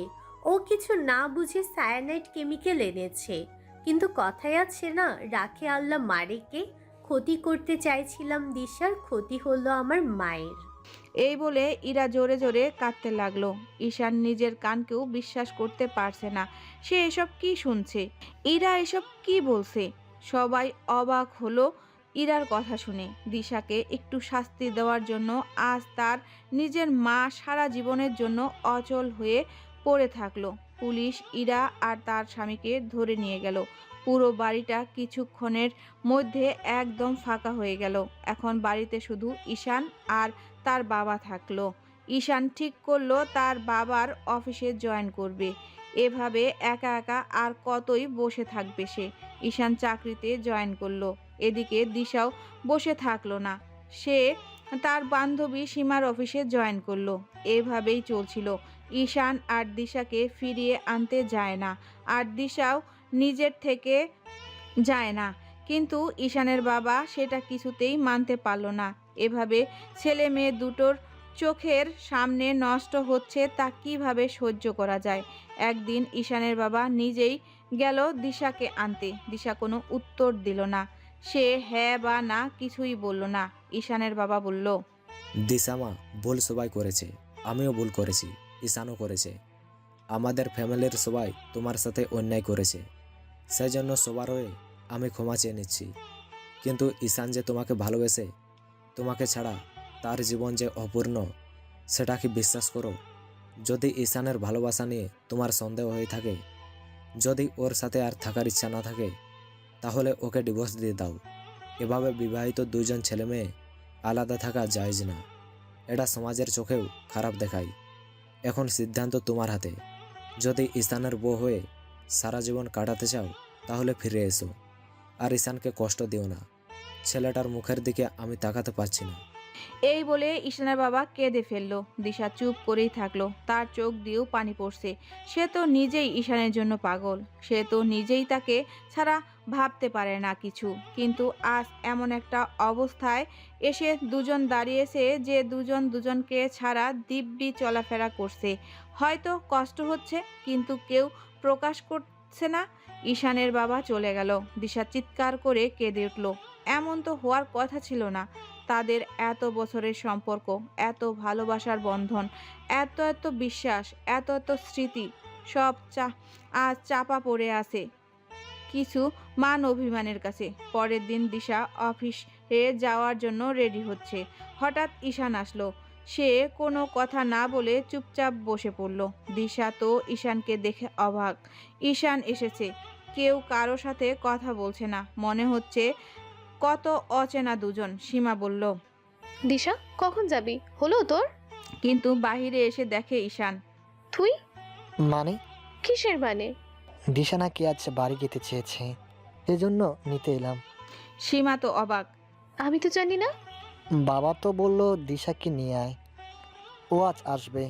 কি বলিস? কখন বলেছে? দিশা তো নিজেই অবাক। সে একেবারের জন্য যেতে চায়নি। কি হলো, চুপচাপ আছে যে, যাবে না? দিশা মাথা নাড়ালো। দিশা অনেক চিন্তা করে দেখলো যদি আজ কেউ সে না যায় তাহলে তার শ্বশুর অনেক মন খারাপ করবে। তার শ্বশুর তার উপর কতটা বিশ্বাস করে ঈশানকে পাঠিয়েছে যে দিশা আজ বাড়ি আসবে। দিশা ঈশানকে বলল, তুমি চলে যাও এখন, কারণ আমি এখন অফিস যাব। অফিস ছুটি হলে নিজেই চলে যাব। আমিও তো অফিসে যাব। ঠিক আছে। এই বলে ঈশান চলে গেল। সীমা বলল, তুই কখন যেতে চেয়েছিস যে আমি একবারও শুনলাম না? হ্যাঁ, যেতে চাইনি। ঈশান না বললো তুই তোর শ্বশুরকে বলেছিস আজকেই যাবি? বাবা মিথ্যে বলেছে ঈশানকে, যাতে ঈশান আমাকে নিতে আসে। তুই যেতে রাজি হলি যে? ঈশান অনেক কষ্টে আছে। ও আমার দিকে একবারও তাকায়নি, কারণ আমার দিকে তাকালেই আমি ওর ছলছল করা চোখ দুটো যে দেখে ফেলবো। আমি কিন্তু তোকে অনেকবার বলেছি যে ঈশানকে আর কষ্ট দিস না। ও ভুল করেছে, সেটা তোকে বারবার বলেছে, তবুও শুনিসনি। বাদ দে সব পুরনো কথা, চল অফিস যাই। দিশাও অফিসে চলে গেল। দিশা কিছুতেই কাজে মনোযোগ দিতে পারছে না। এদিকে অফিসেরও ছুটি হয়েছে না। অন্যদিকে ঈশান তার বাবাকে বলতেও পারছে না যে তাকে আজ একটু তাড়াতাড়ি বাড়ি যেতে হবে। কিন্তু তার বাবা নিজেই ঈশানকে বলল, আজ বাড়ি যা, কাল ঠিক সময়ে অফিস আসিস। ঈশান তার বাবার দিকে তাকিয়ে বলল। সে বাড়িতে এখনো আসেনি, অফিসে আছে। ঈশানের বাবা বলল। তাতে কি হয়েছে, যাবে তো? ঈশান আর কোনো কথা না বলে বাড়ি চলে গেল। সে নিজের রুমে ঢুকতেই দেখে রুমটা আজ গোছানো, কে গুছিয়ে রাখলো। সে দৌড়ে তার মায়ের রুমে গেল। যা ভেবেছে সেটাই, দিশা তার আগেই এসেছে। দিশা তার শাশুড়ির রুমে ঢুকে নার্সের সাথে কথা বলছে। ঈশান রুমে ঢুকলো। কি হয়েছে মার? কিছু হয়নি স্যার, ম্যাডাম এমনিতেই জিজ্ঞেস করছিলেন এখন কেমন অবস্থা ওনার। ঈশান আর কোনো কথা না বলে রুমে চলে গেল। দিশাও কিছুক্ষণ গল্প করে রুমে চলে গেল। কেউ কারো সাথে কথা বলছে না, মনে হচ্ছে কেউ কাউকে চেনে না। ঈশান বুঝতে পারল না কিভাবে কথা বলা শুরু করবে। দিশাও বুঝতে পারছে না কি বলবে। দিশা ফ্রেশ হওয়ার জন্য বাথরুমে গেল। হঠাৎ কলিং বেল বেজে উঠল। ঈশান গিয়ে খুলে দিল। ঈশান গিয়ে দেখে তাদের বন্ধুরা এসেছে। তোরা? বিরক্ত করলাম? না না, মনে মনে তো বিরক্তিই হয়েছিস। মনের খবর যখন এতই পড়তে পারিস তাহলে এসেছিস কেন? না এসে থাকতে পারলাম না, ভাবলাম বন্ধু থেকে আজ একটা ট্রিট না নিলেই নয়। চল না আজ বাইরে গিয়ে ঘুরে আসি। না, আজ যাব না। দিশাও খুশি হবে, চল সবাই মিলে যাই। ঈশান অনেকগুলো টাকা বের করে তাদের ফ্রেন্ডদের দিল আর বলল। তোরা নিজেরাই আনন্দ কর গিয়ে, যা এখন। দোস্ত পরে যাই, দিশার সাথে একটু দেখা করি। দিশা এখন ফ্রেশ হচ্ছে, ও কথা বলবে না, তোরা এখন যা তো। এই বলে ঈশান দরজা বন্ধ করে দিল। কিছুক্ষণ পর আবার কলিং বেল বাজলো। ঈশান খুলে দিল। আবার কি?